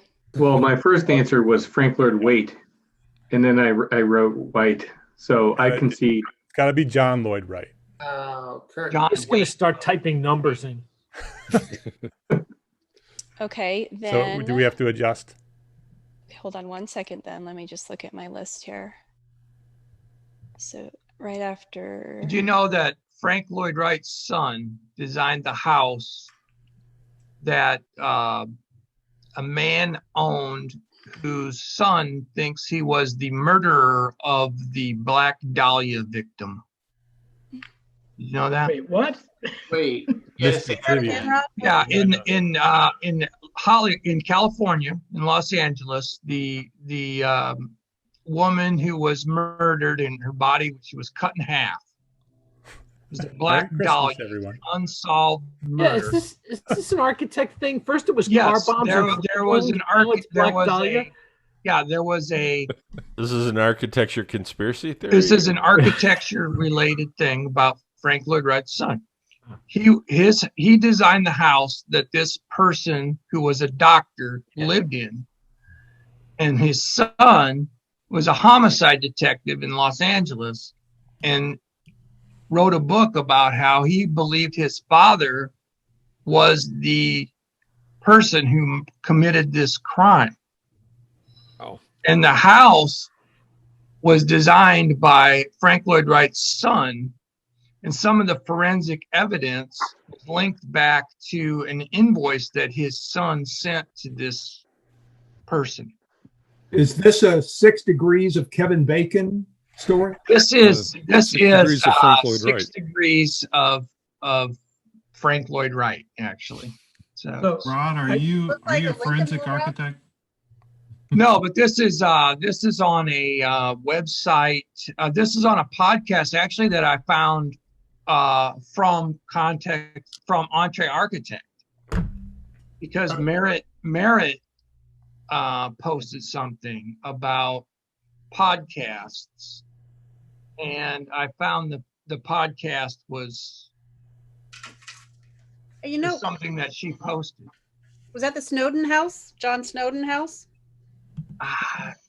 I'm not sure. It does kind of look like a Lincoln Log house, actually. I don't know, but if you tied a string to the base of it and pulled it out, the whole house collapsed. Okay, next question. Yeah, well, wait, I want to. Go ahead. Ed. I'm going to interrupt you. And on two points. Because first of all, I answered that question, but I didn't realize I was replying to someone privately. And I have no idea how. You get negative points for that. Okay. You have to. And I misspelled right, but it was a typo. I've been doing this to Jefferson this whole time. Yeah, that's what I'm kind of bummed. Jefferson the answer. Was first. And then I reset my thing to public. Answer right off the top of my head. And then all my answers I'm to like, dang it, I wrote Jeff. that to Jefferson. And then I message him back saying like, Jefferson, I just wrote you that. And then every time the next one comes up, I forgot to turn it back to everyone. Yeah, I don't know how to change that. Right. That's called. Hey, anyway, there's a great book. John Lloyd Wright wrote a great book on his dad. It's a pretty quick read, and it is fascinating to hear the son's account of his father. Told Frank Lloyd Wright's life story, told from the account of his son, who was an architect too. And I forget the name of it, but It's still published, and it's a little paperback. I picked one up at Taliesin 2 summers ago, so I highly recommend it. My Architect. I was at Taliesin and I banged my head on the beam there. So low. I don't have that problem. All right, here. This is going to be a difficult question to manage technically. Okay. So, first of all, if you want to make sure that your chat is right, so it's going to everyone, click the little blue button and change it back to everyone. Everyone.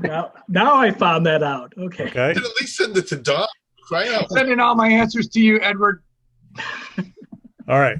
So everybody's set. All right. So here's the thing with this question. It has multiple answers and it has to be all in the same chat. You can't send one answer and then the next answer and the next answer. The first one to put all 6 answers in one chat and get it right. 6. Ready? Name the 6 podcasts available at gablemedia.com. The 6 podcasts available at gablemedia.com. My fingers are tired. I already lost. Not 1, 2, 3, 4, 5, and 6. Great American Basketball League. Oh, you should all know this because you should all be listening. It should be right there on the top of your heads. I got to get work done. What was that? Somebody copy and pasted. I left one out. That's like 10 points for creativity right there. Are they even on there though? Oh yeah, they're that was innovation. They're not there. They're not all there.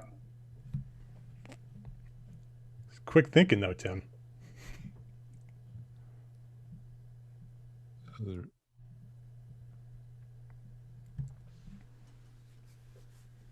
Spelling does not count.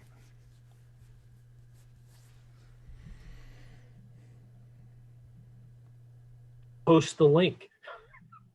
That was pretty close. Guild or brand. I like that. Build your brand. Build your brand. I am terrible at typing. I'm really looking forward to the Build Your Gland podcast. Men have a disadvantage. I've had a few That's cocktails really too, going to be so- good. What? Hey, Jeff, what company are you using for that Build Your Gland podcast? I don't know. We're still researching. All right, let's do the answer because we're coming up on our hour, on our top of the hour here. So Dawn, who is the winner, or what are the answers? EntreArchitect Podcast, Build Your Brand, Spaces Podcast, ArchiSpeak, Troxel, and Practice Disrupted. And you said spelling doesn't matter? Spelling doesn't matter, no. Correct? As long as it's Yeah. So Rod Werner has 3. Dawn Zuber has 2, and Jennifer K has 1.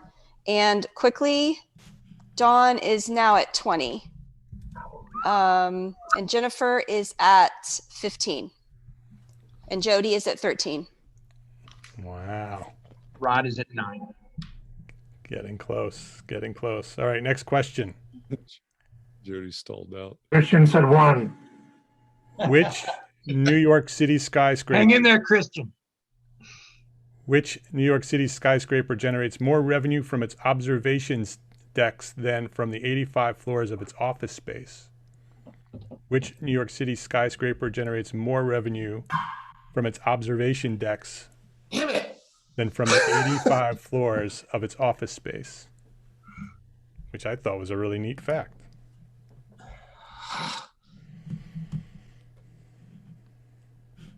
Interesting.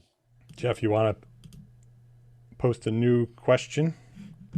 Yeah, let's see. We have 3 more questions to go because we threw 1 question out. So we have 3 more questions in our trivia. So okay. You got a lot of answers on this one right out of the box. I just want to take a minute to say hello to all the people that I've met this year on Context and Clarity. And in the Entree Architect community, it's been really important to me. I've had a lot of health challenges this year. I've been laid up basically the entire year. And meeting people and talking every day has meant a lot to me. It's really helped me out a lot. So thanks, everybody. Here, here. Thank you, Rod. Great to see you in Rod, I'm glad you're part of the community. Cheers. Yeah, I think instead of another question, and I don't know how we do this logistically, but maybe I'll just call on people. Why don't we just quickly go around and introduce each other? Yeah, that's a good idea. Who are you and where are you? So in my upper left, I'm just going to go in the order that's on my screen. Yeah. Dawn, Z in the lead. I don't know. I've got my head's in trivia right now. She is focused. I'm pretty sure you've already answered. I'll win that damn t-shirt. I already typed the answer. He gets 3 points for answering. Who are you and where are you? I am Dawn. He answers first. She gets 3 points. I'm in Plymouth, Michigan. I never get to go first. With my last name, I know, with the Z, right? I'm a reverse alphabetical order.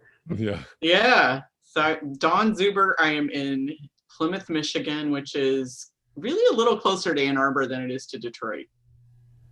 All right. Very good. Mm-hmm. Tim, I see you next. Tim Hill.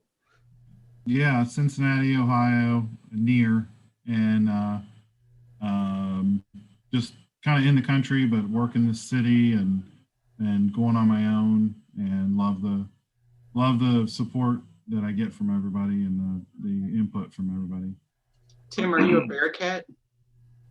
No, I'm a throwback Redskin. I went to Miami.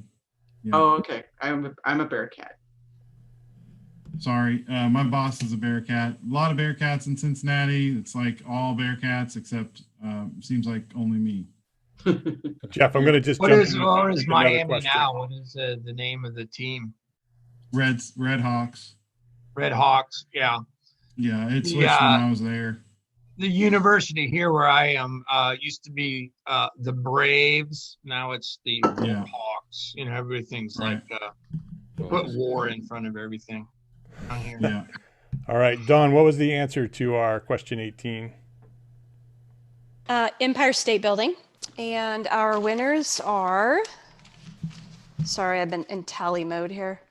Our winners are Jody with 3 points. We have Rod with 2 and Chris Novelli with 1.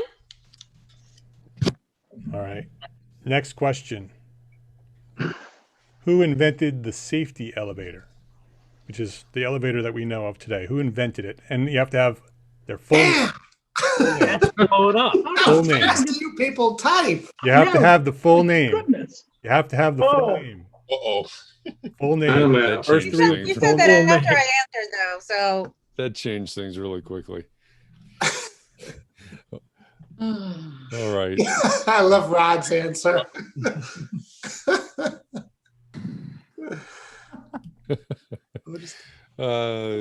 John Kinney. Hi, I'm John. I'm from North Attleboro, Mass. And I'm doing all the stuff from Revit when I'm not in front of the oven trying to make an eggnog pie, okay? For the win, for the 3 points, yeah, really. Good. Christian, I see you next. Who are you and where are you? Christian Nielsen in Ithaca, New York. Chile, Ithaca. Good. Or now. How much snow did you get? On a foot. Not bad.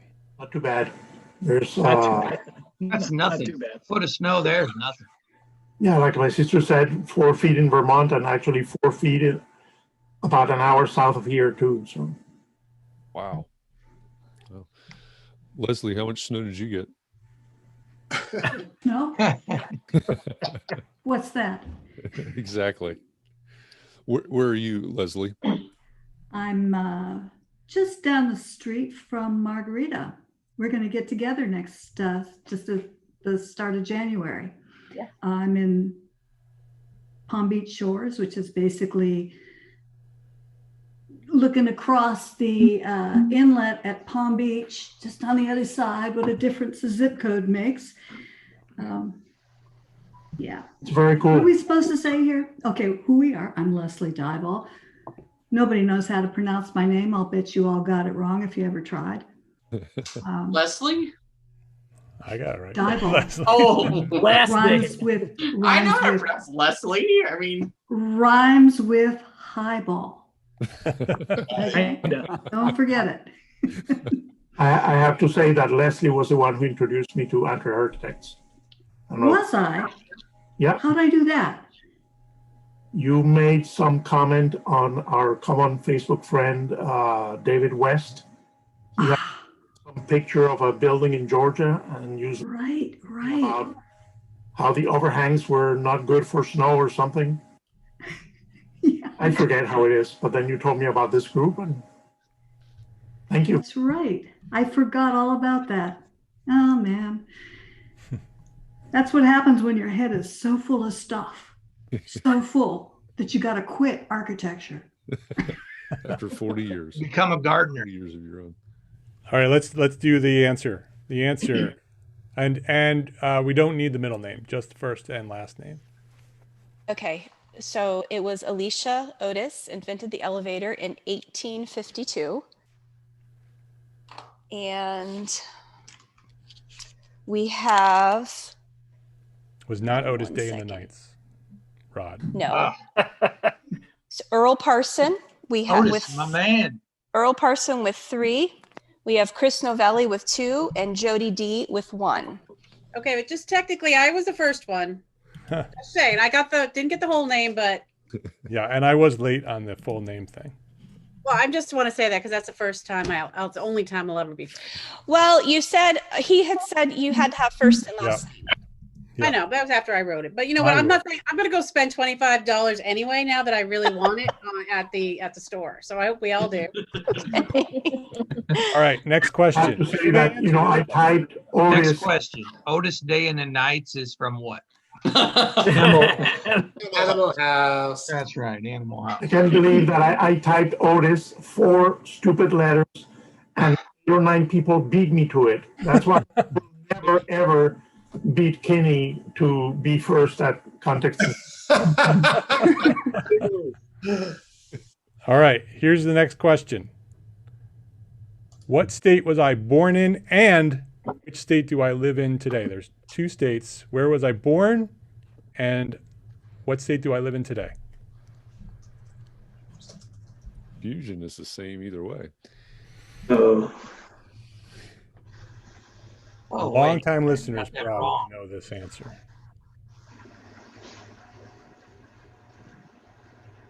Jeff, you want to continue your introductions? Yes. I'm going to go. We went from half of the brother-sister duo. So Margarita, will you introduce yourself, please? I live in Hope Sound, in Florida. Been here for about 5 years in this area. Before I was in Central Florida, and I worked in a couple buildings at Florida Southern College. Had the pleasure of seeing the Frank Lloyd Wright buildings in the area. And yes, I'll meet with Leslie next year, and I'm looking forward to that. Very nice. Thank you. Earl? Margarita, you're native, from your accent, it sounds like you're native to Florida. Yes. Yeah, almost. So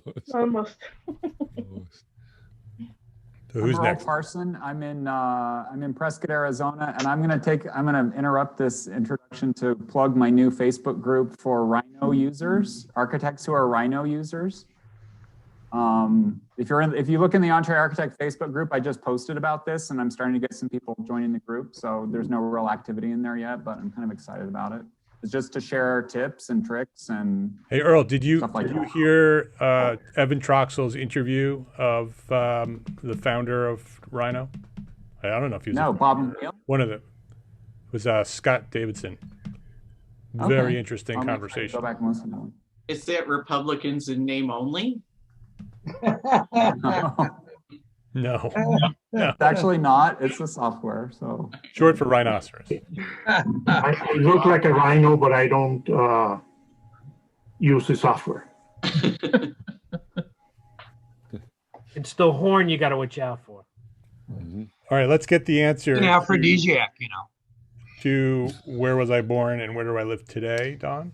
The answers were New Jersey and North Carolina. And our winners for that question, Dawn Zuber with 3 points, Margarita with 2, and William Martin with 1. I got a point. And we have Dawn Zuber in the Jersey lead. friend. Dawn Zuber's in the lead with 23. We have Jody with 18, and we have Jennifer Kay with 15. I typed in Rhode Island and I knew it was wrong as soon as I typed it. I was like, that's where you went to college. That's right. That's right. That should be worth a couple of points. You went to RISD or where'd you go? RISD? Roger Williams. Roger Williams. There you go. That should be a trivia question. The founder of Rhode Island. Roger Williams, that's right. All right, final question. Final question. Here we go. Who was the 100 points. Who was the correspondent featured in season 1 of the podcast Build Your Brand podcast? Who was the correspondent? What is the name of the person who was the correspondent in Build Your Brand podcast? Jeff, you want to continue introductions?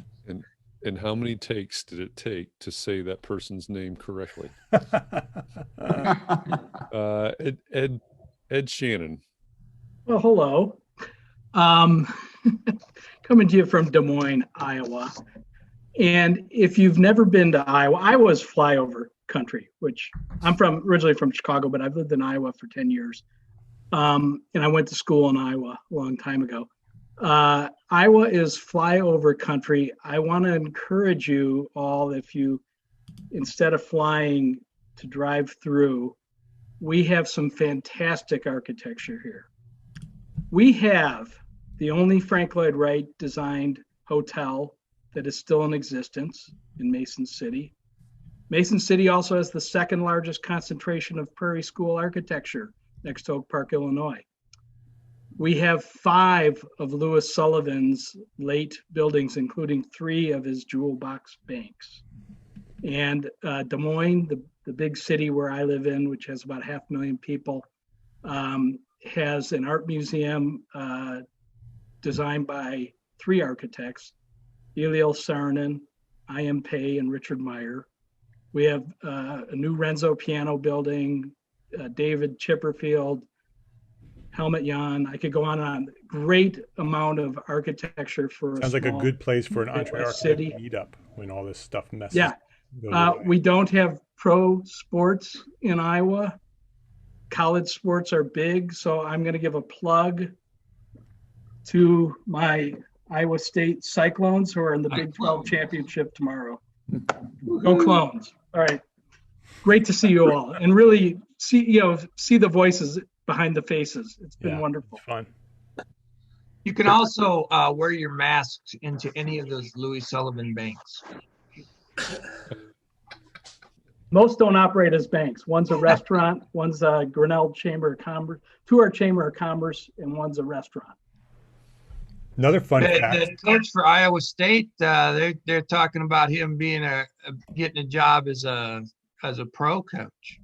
I hope not. That happened to our basketball coach, and it didn't go well. A fun fact, Todd Redding, the CEO of Charette Venture Group, lives in Grinnell. Yep. And his office, I'm not sure if his office still is, but it was in one of those Sullivan buildings.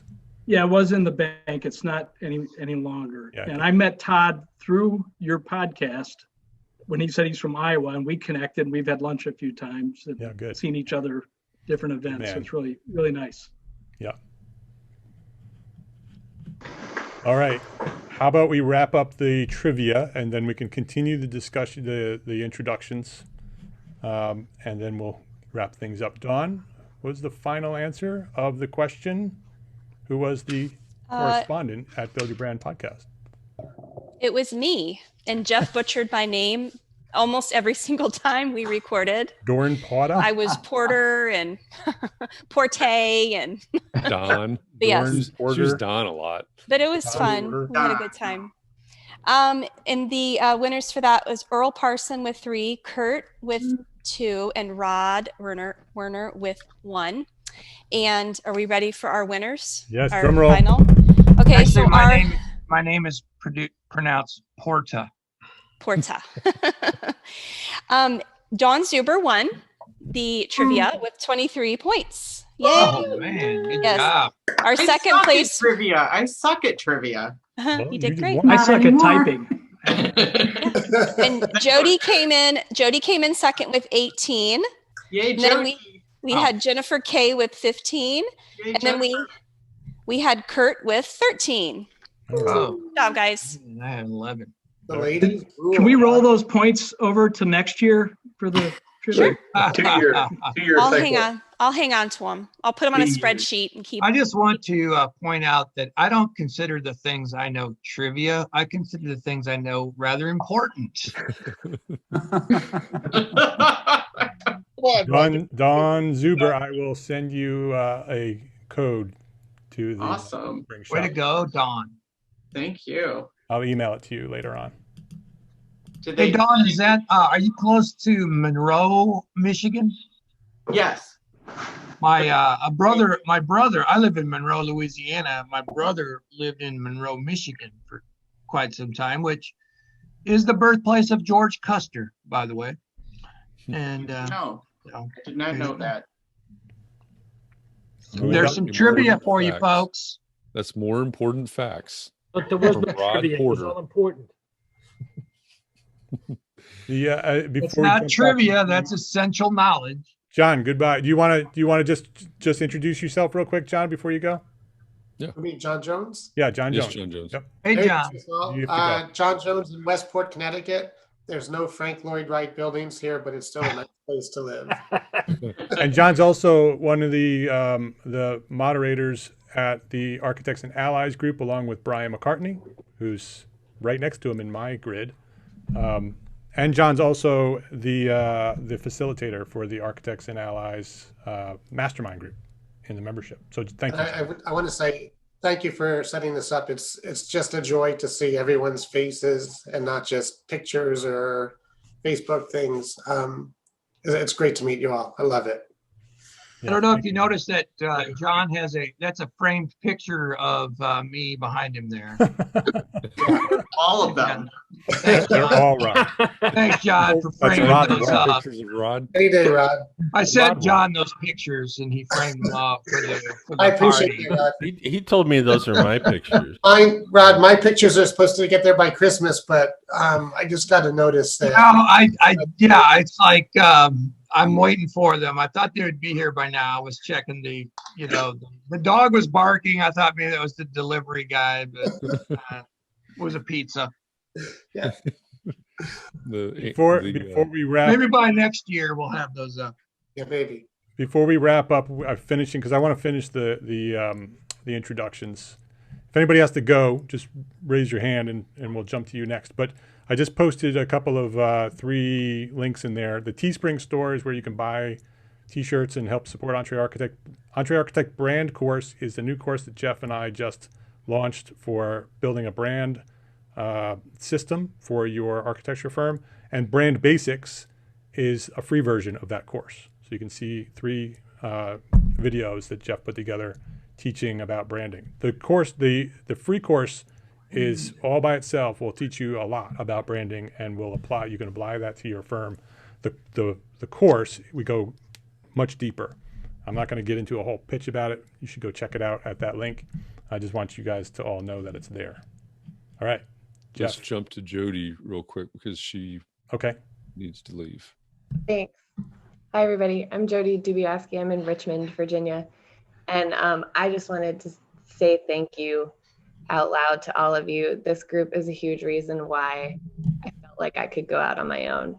I don't know. There's nothing else out there like this. So thanks for being the water cooler and the mentors and all that stuff rolled into one. Thanks for being part of it, Jody. Yay. And get some rest. Fantastic. Yeah. Some rest.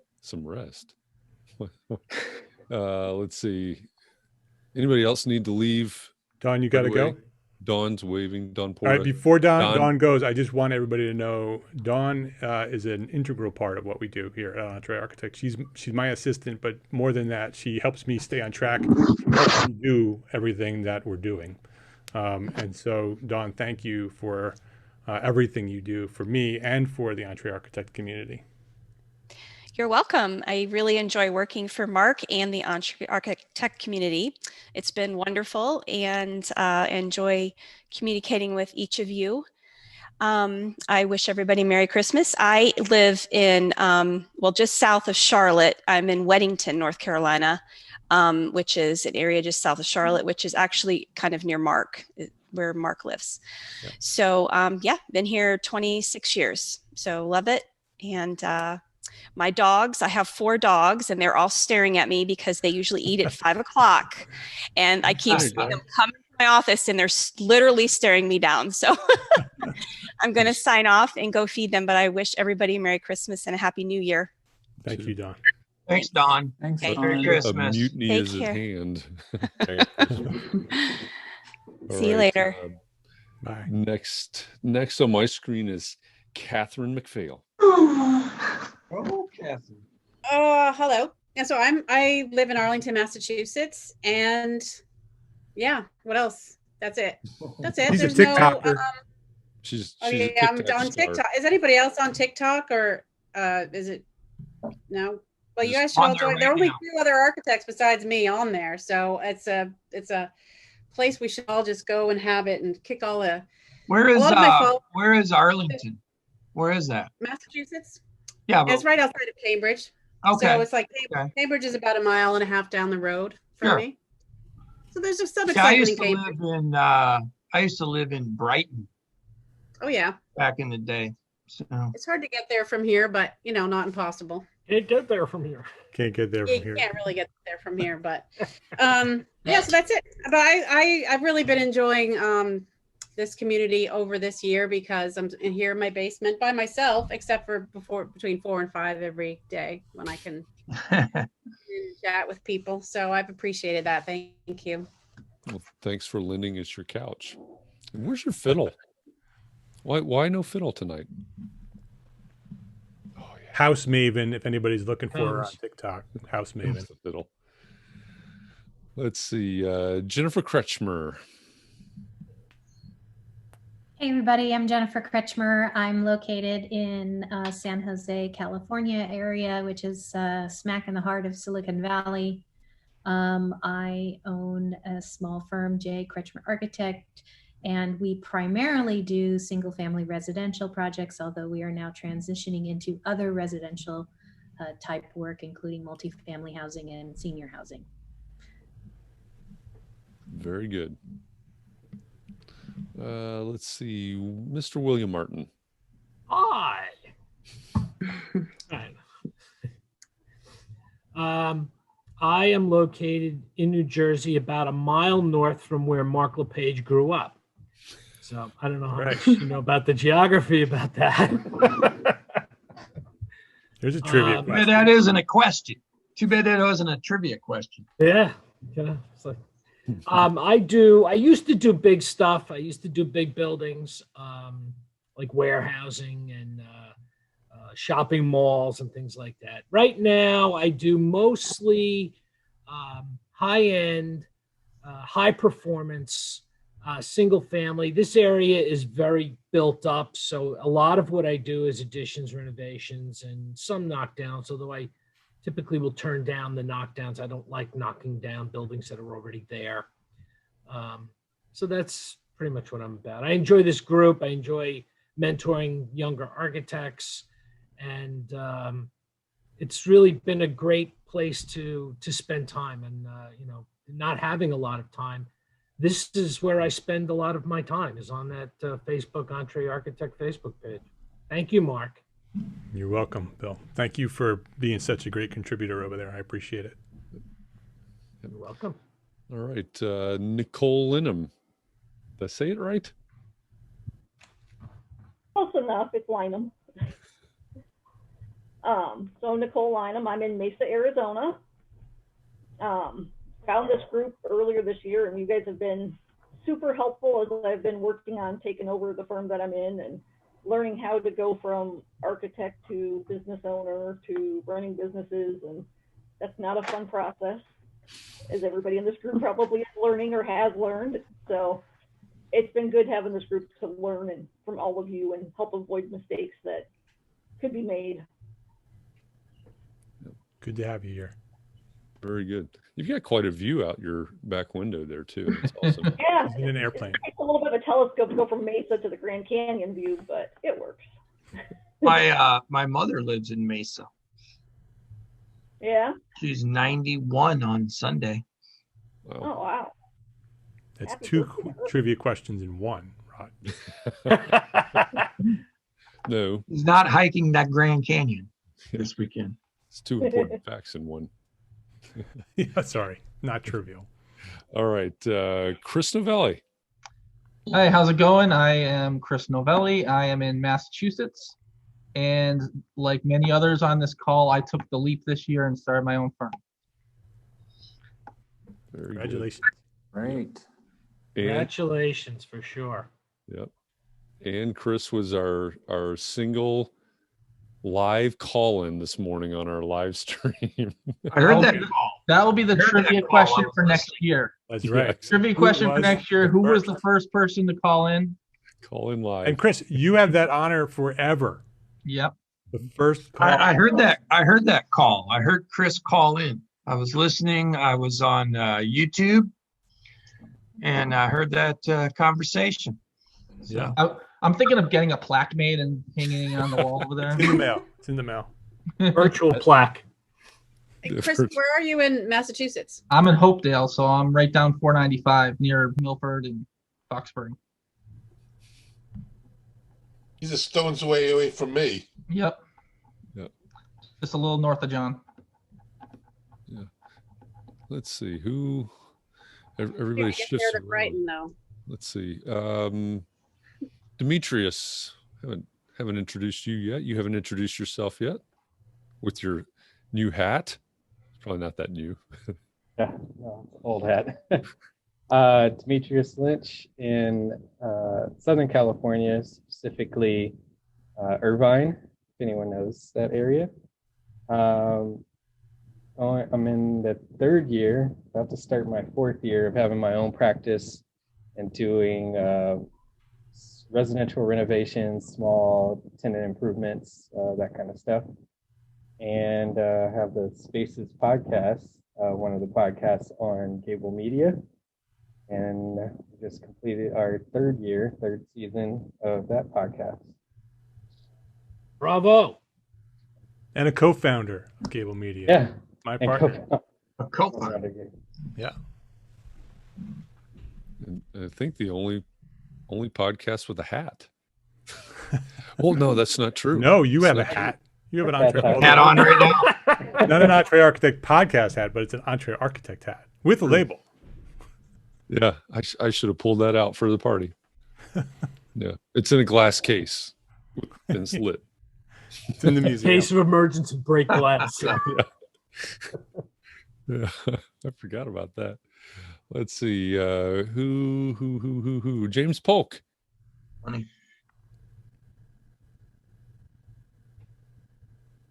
Okay. Hi, everybody. Hi. So I want to thank you guys, Jeff and Mark, but everybody in the community. I started my own firm about 30 years ago, and grew and grew and this and that and the other. And at some point, I was up to 15 people in the firm, and then I decided that was just way too hectic. You know, you can do that in your 30s. Once you get into your 40s and working 16 hours a day to feed a machine just really wasn't my idea of a good time. And so I pared down, and for the last really 20 years, I've had some employees here and there, but for the last 10, it's been just me. And I take on projects that I can do, or sometimes I'll sub out some things. But in isolation, you know, when you've got a bunch of people coming and going, you've got discussions about this. You've got the water cooler discussions on everything. And that's the big thing that I've missed, is just somebody to bounce something off of. I'm in Mississippi, Hattiesburg, Mississippi. Hattiesburg, I mean, it's a reasonable size little town, maybe 150,000 metro area. College town, two colleges here. So that it's got a life. You can go to the symphony, very fine symphony here. I call it a micropolis. It's got everything that a large city has, but smaller. So it's a great place to live. I've lived in DC for quite a while early on, and that's great when you're young. The pace is great. But Hattiesburg's I can sort of, when it's just me, I can don't have to take on every job. I can take on jobs that I want to take on, but it's the conversations with other architects, with other professionals, with people in the office that I've dearly missed. And I've missed out on a lot of, there are certain things you just don't even think about until they just hit you in the face, And part of the thing about the EntreArchitect Community is that you get to kind of troubleshoot things before you go in and fail miserably and then go, oh boy, if I really had bounced that off somebody, I probably would not have spent that time and energy doing that. So it's been very helpful in that regard. I've really enjoyed Jeff's clarity, context and clarity. And Jeff, you are a workhorse. You are what position did you play in baseball? What was your position? I pitched. Wow. Okay. No Starter. That's ironic. Yeah. So you were the 7-inning guy, right? Every game. Yeah. Yeah. Bank on 7 innings. Here we go. Here's Jeff. It's diagnosable now. It's an illness. Yeah. So it's been very refreshing. Hey, can I play you guys a little something on a little Christmas song? Yeah.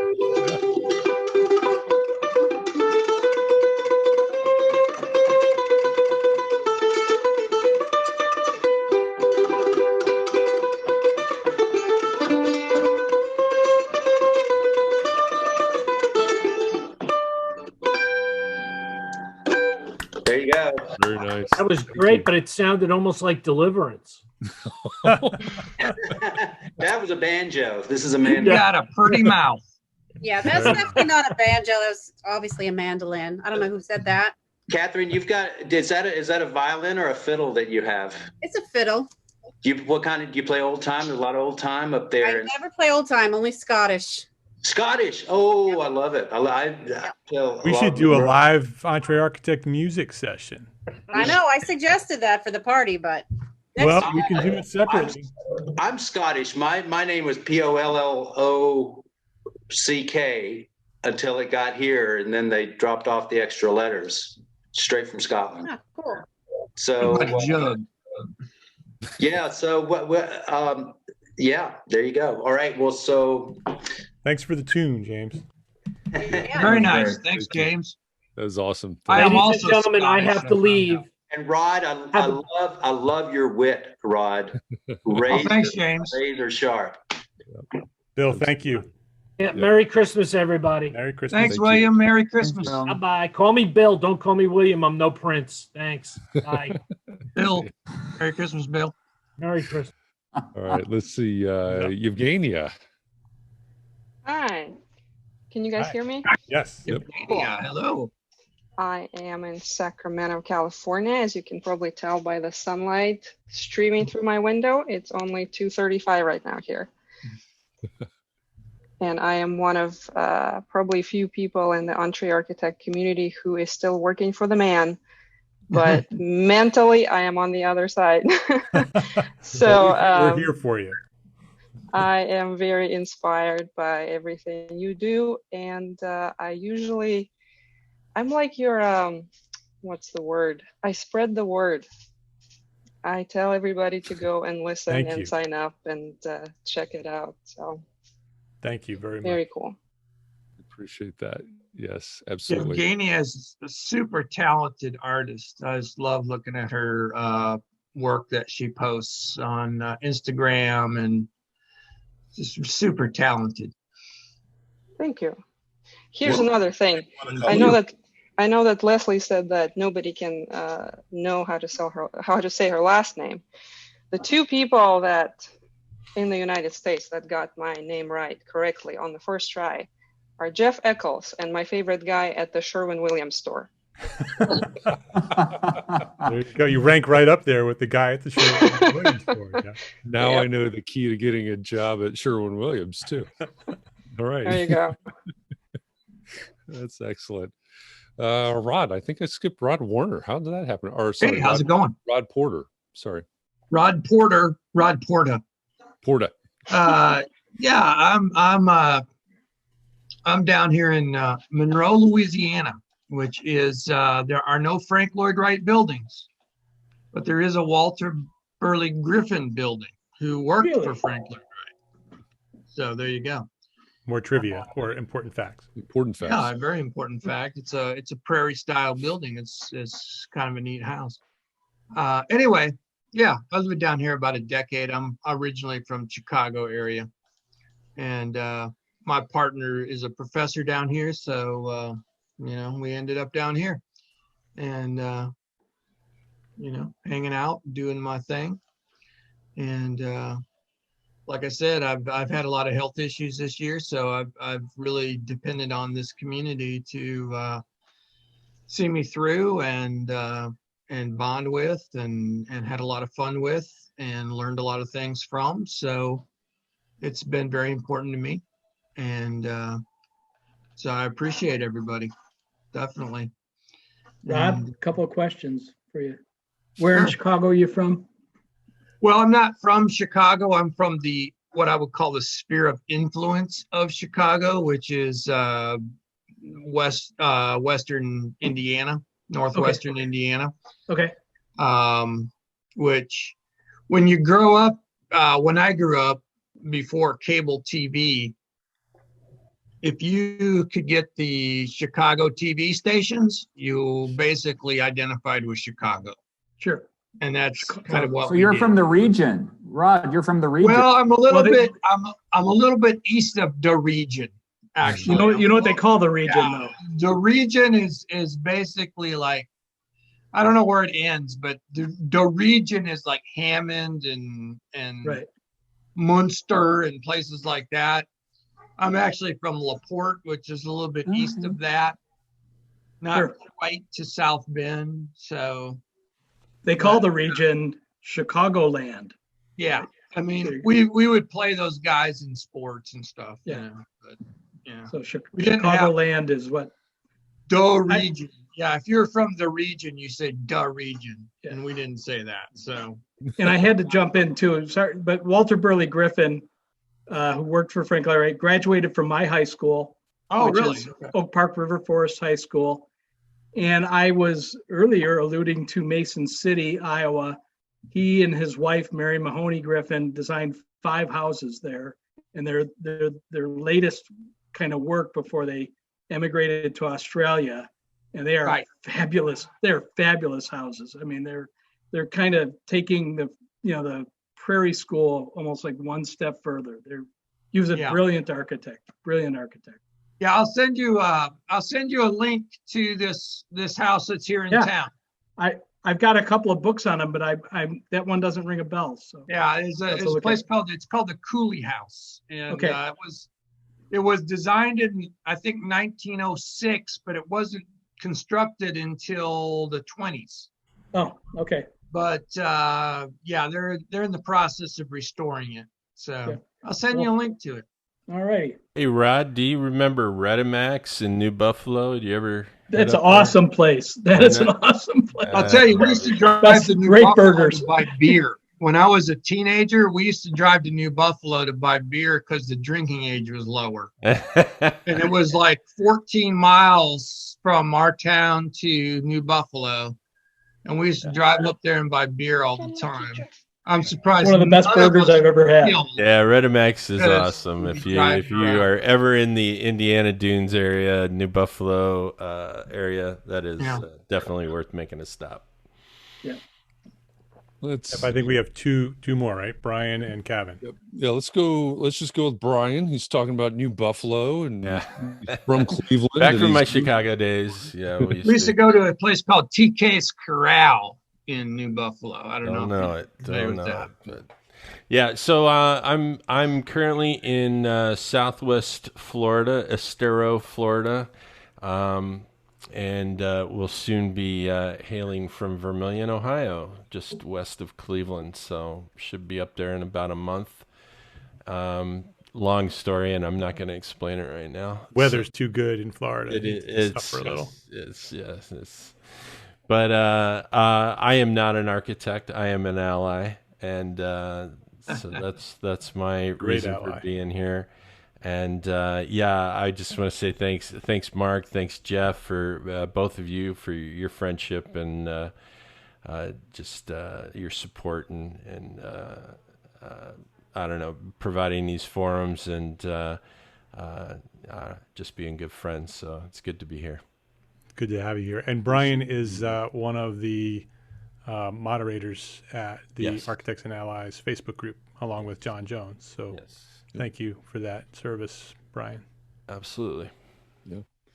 And I think last but certainly not least, Mr. Kevin Costello. How are you? Mr. Red. How you guys doing? Yes, I had to pop in and out all meeting long because you know how contractors like to call on Fridays, but I'm good. Yeah, Phoenix, I live in Phoenix, from my firm in Phoenix. I know there's a few other Arizona people on here.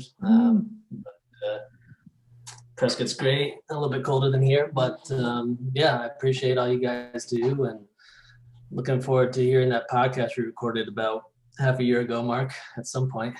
Yeah. But love everything you guys do, and I'm glad to be here. Yeah, I have a big backlog on the podcast. It's coming, I promise. Sure. Kevin, I love your firm's work. I mean, it's just so Thanks, impressive what you guys are doing out there. I mean, it's just, I look at every post you have, I'm just like, wow, these guys are on it, man. Just love it. Thanks, Rod. I appreciate that. You're welcome. So I think that's everybody. I just want to thank Jeff for everything you do, Jeff, for the EntreArchitect community. Just working so hard for this community. You do the podcast at Build Your Brand. You do the Context and Clarity call every weekday in the Facebook group. You're helping us at EntreArchitect as Director of Brand Strategy. You're building courses and doing workshops, and you're a dedicated man. I appreciate you for your friendship and for everything you do here at the community. So thank you very much. It's my pleasure. Obviously, I wouldn't be doing it if it wasn't, and I enjoy it. And you know, if you're a Context and Clarity regular, you hear me say this all the time. I really appreciate this community. Context and Clarity is my favorite time of the day. I love those conversations. I love the opportunity to dig into these topics with everybody, and I was looking forward to keeping that going and adding the new version of it, the weekly version of it. So big things to come, and Mark and I have talked about this. When I first went out on my own, left the last firm that I worked for, a lot of what I did was social media consulting, and so I was really plugged in, Facebook groups and things like that. And the community, the EntreArchitect Community Facebook group, that community that is there, and all the engagement that is there is just amazing. I mean, what the spirit of it all and all that, certainly, but even the metrics of it are just off the charts. And I just, that's not Mark, that's not me, that's all of you Right. that that do that and have built that. And so I really do appreciate everybody. And you know, this is the way I say it every day. Everything that you pour into the EntreArchitect community, it would not be what it is without all of you. So I thank you all for that. 100% agree. Also, 3 other people who make that group work. One is Don Porter, Don Porter. Don Porter, who was on the call earlier. She is a moderator in that group that sort of helps people get onboarded there. And then we have 2 architect members. One was Leslie Dival, who was here earlier. And the other is Robert Swinburne, who is the other moderator, who's also very active in the group. They are my, extra sets of eyes over there. I launched it and I tried to sort of stay, hold the reins for a little while, and then I needed help. And I reached out, and Leslie and Bob both agreed to help me moderate that group, and they do a fantastic job. And they're the ones that review the requests to join. They're the ones that when the conversation gets a little out of hand or some of the rules get broken, there's some of the eyeballs that sort of give us a heads up to let us know that we need to get over there and sort of manage the conversation, because the culture in that community is a special one, and it's something that we internally protect and the members protect. And it's that way for a reason, like Jeff said. It is that that culture is what it is because of all of you. And so I wanted to thank them for moderating, but also thank every single one of you who are here today and who may be watching this later, and everybody who's part of that group. I posted a video earlier this morning and showed some of the analytics from that group. And there's over 6,000 members in that group, and over 5,000 active members in that group. 5,000 active members of that 6,000. They may not be posting and commenting, but they're in there and they're viewing and they're learning from all of you. And so it's a super engaged group. And that's because of the conversations and not only the conversations, but the way that you treat one another, the way that you care for one another is a huge piece of that. And so I thank you all for being a member of the group, a member of the community at large, and for taking care of one another. Hey, Mark, what was the high time weekdays? Yeah, by far, Context and Clarity is a big spike in the weeks. No surprise. Yeah, you should go watch that video. It's very interesting to sort of. Did you think, Jeff, that the Context and Clarity was going to sustain itself the way that it has? Because it really has become something that I think people really look forward to. I think initially it was like, well, something we'll do until, things get back to normal. But I think now people are really looking forward to it regardless of what's going on, right? I mean, I think people have realized this is important to me, and I'm going to keep coming to it as long as it sustains itself, right? Yeah. What's funny is, and I talk about this from quite a bit, obviously, my class that I teach or taught, the background on that is I assigned the classes, pro practice class. I assigned them to come up with a business idea, put the plan together, and then pitch it as the final. So we had our own Shark Tank. Mark was one of the sharks Wednesday night.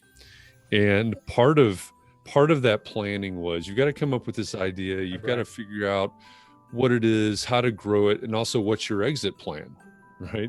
And when Mark and I first came up with the idea of Context and Clarity, we didn't have an exit plan. It was just, we're going to start this thing. It was a rescue mission at first. It was a rescue mission. Exactly. Right. And it was there. We started it because there was a crisis. It was like a life preserver. Yeah. We just wanted some sort of consistency for everyone to be able to know that we were going to be there every day at 4:00. right? And we thought, okay, we'll do this for a couple weeks until this thing blows over. And it didn't blow over. And then it became what it became, right? And then the momentum took off and it became, what it is today. And it's going to grow. Yeah. We had planned. How about that? Let's just keep it going and So expand. it was a life preserver, and now nobody knows how to swim. So it's like. What the reality of it is that we've got a lot of swimming instructors now. that's the beauty of it. Yeah. So thank you all. I think we're just about an hour over our time here. So a 3-hour holiday party, which is always a good sign. Party goes longer than planned. And nobody did anything with the Xerox machine, so that's a good thing. Yeah, everybody was behaved. Although we won't know until tomorrow morning. All right. Well, thank you all very much. Merry Christmas. Hey, Merry Christmas, everybody.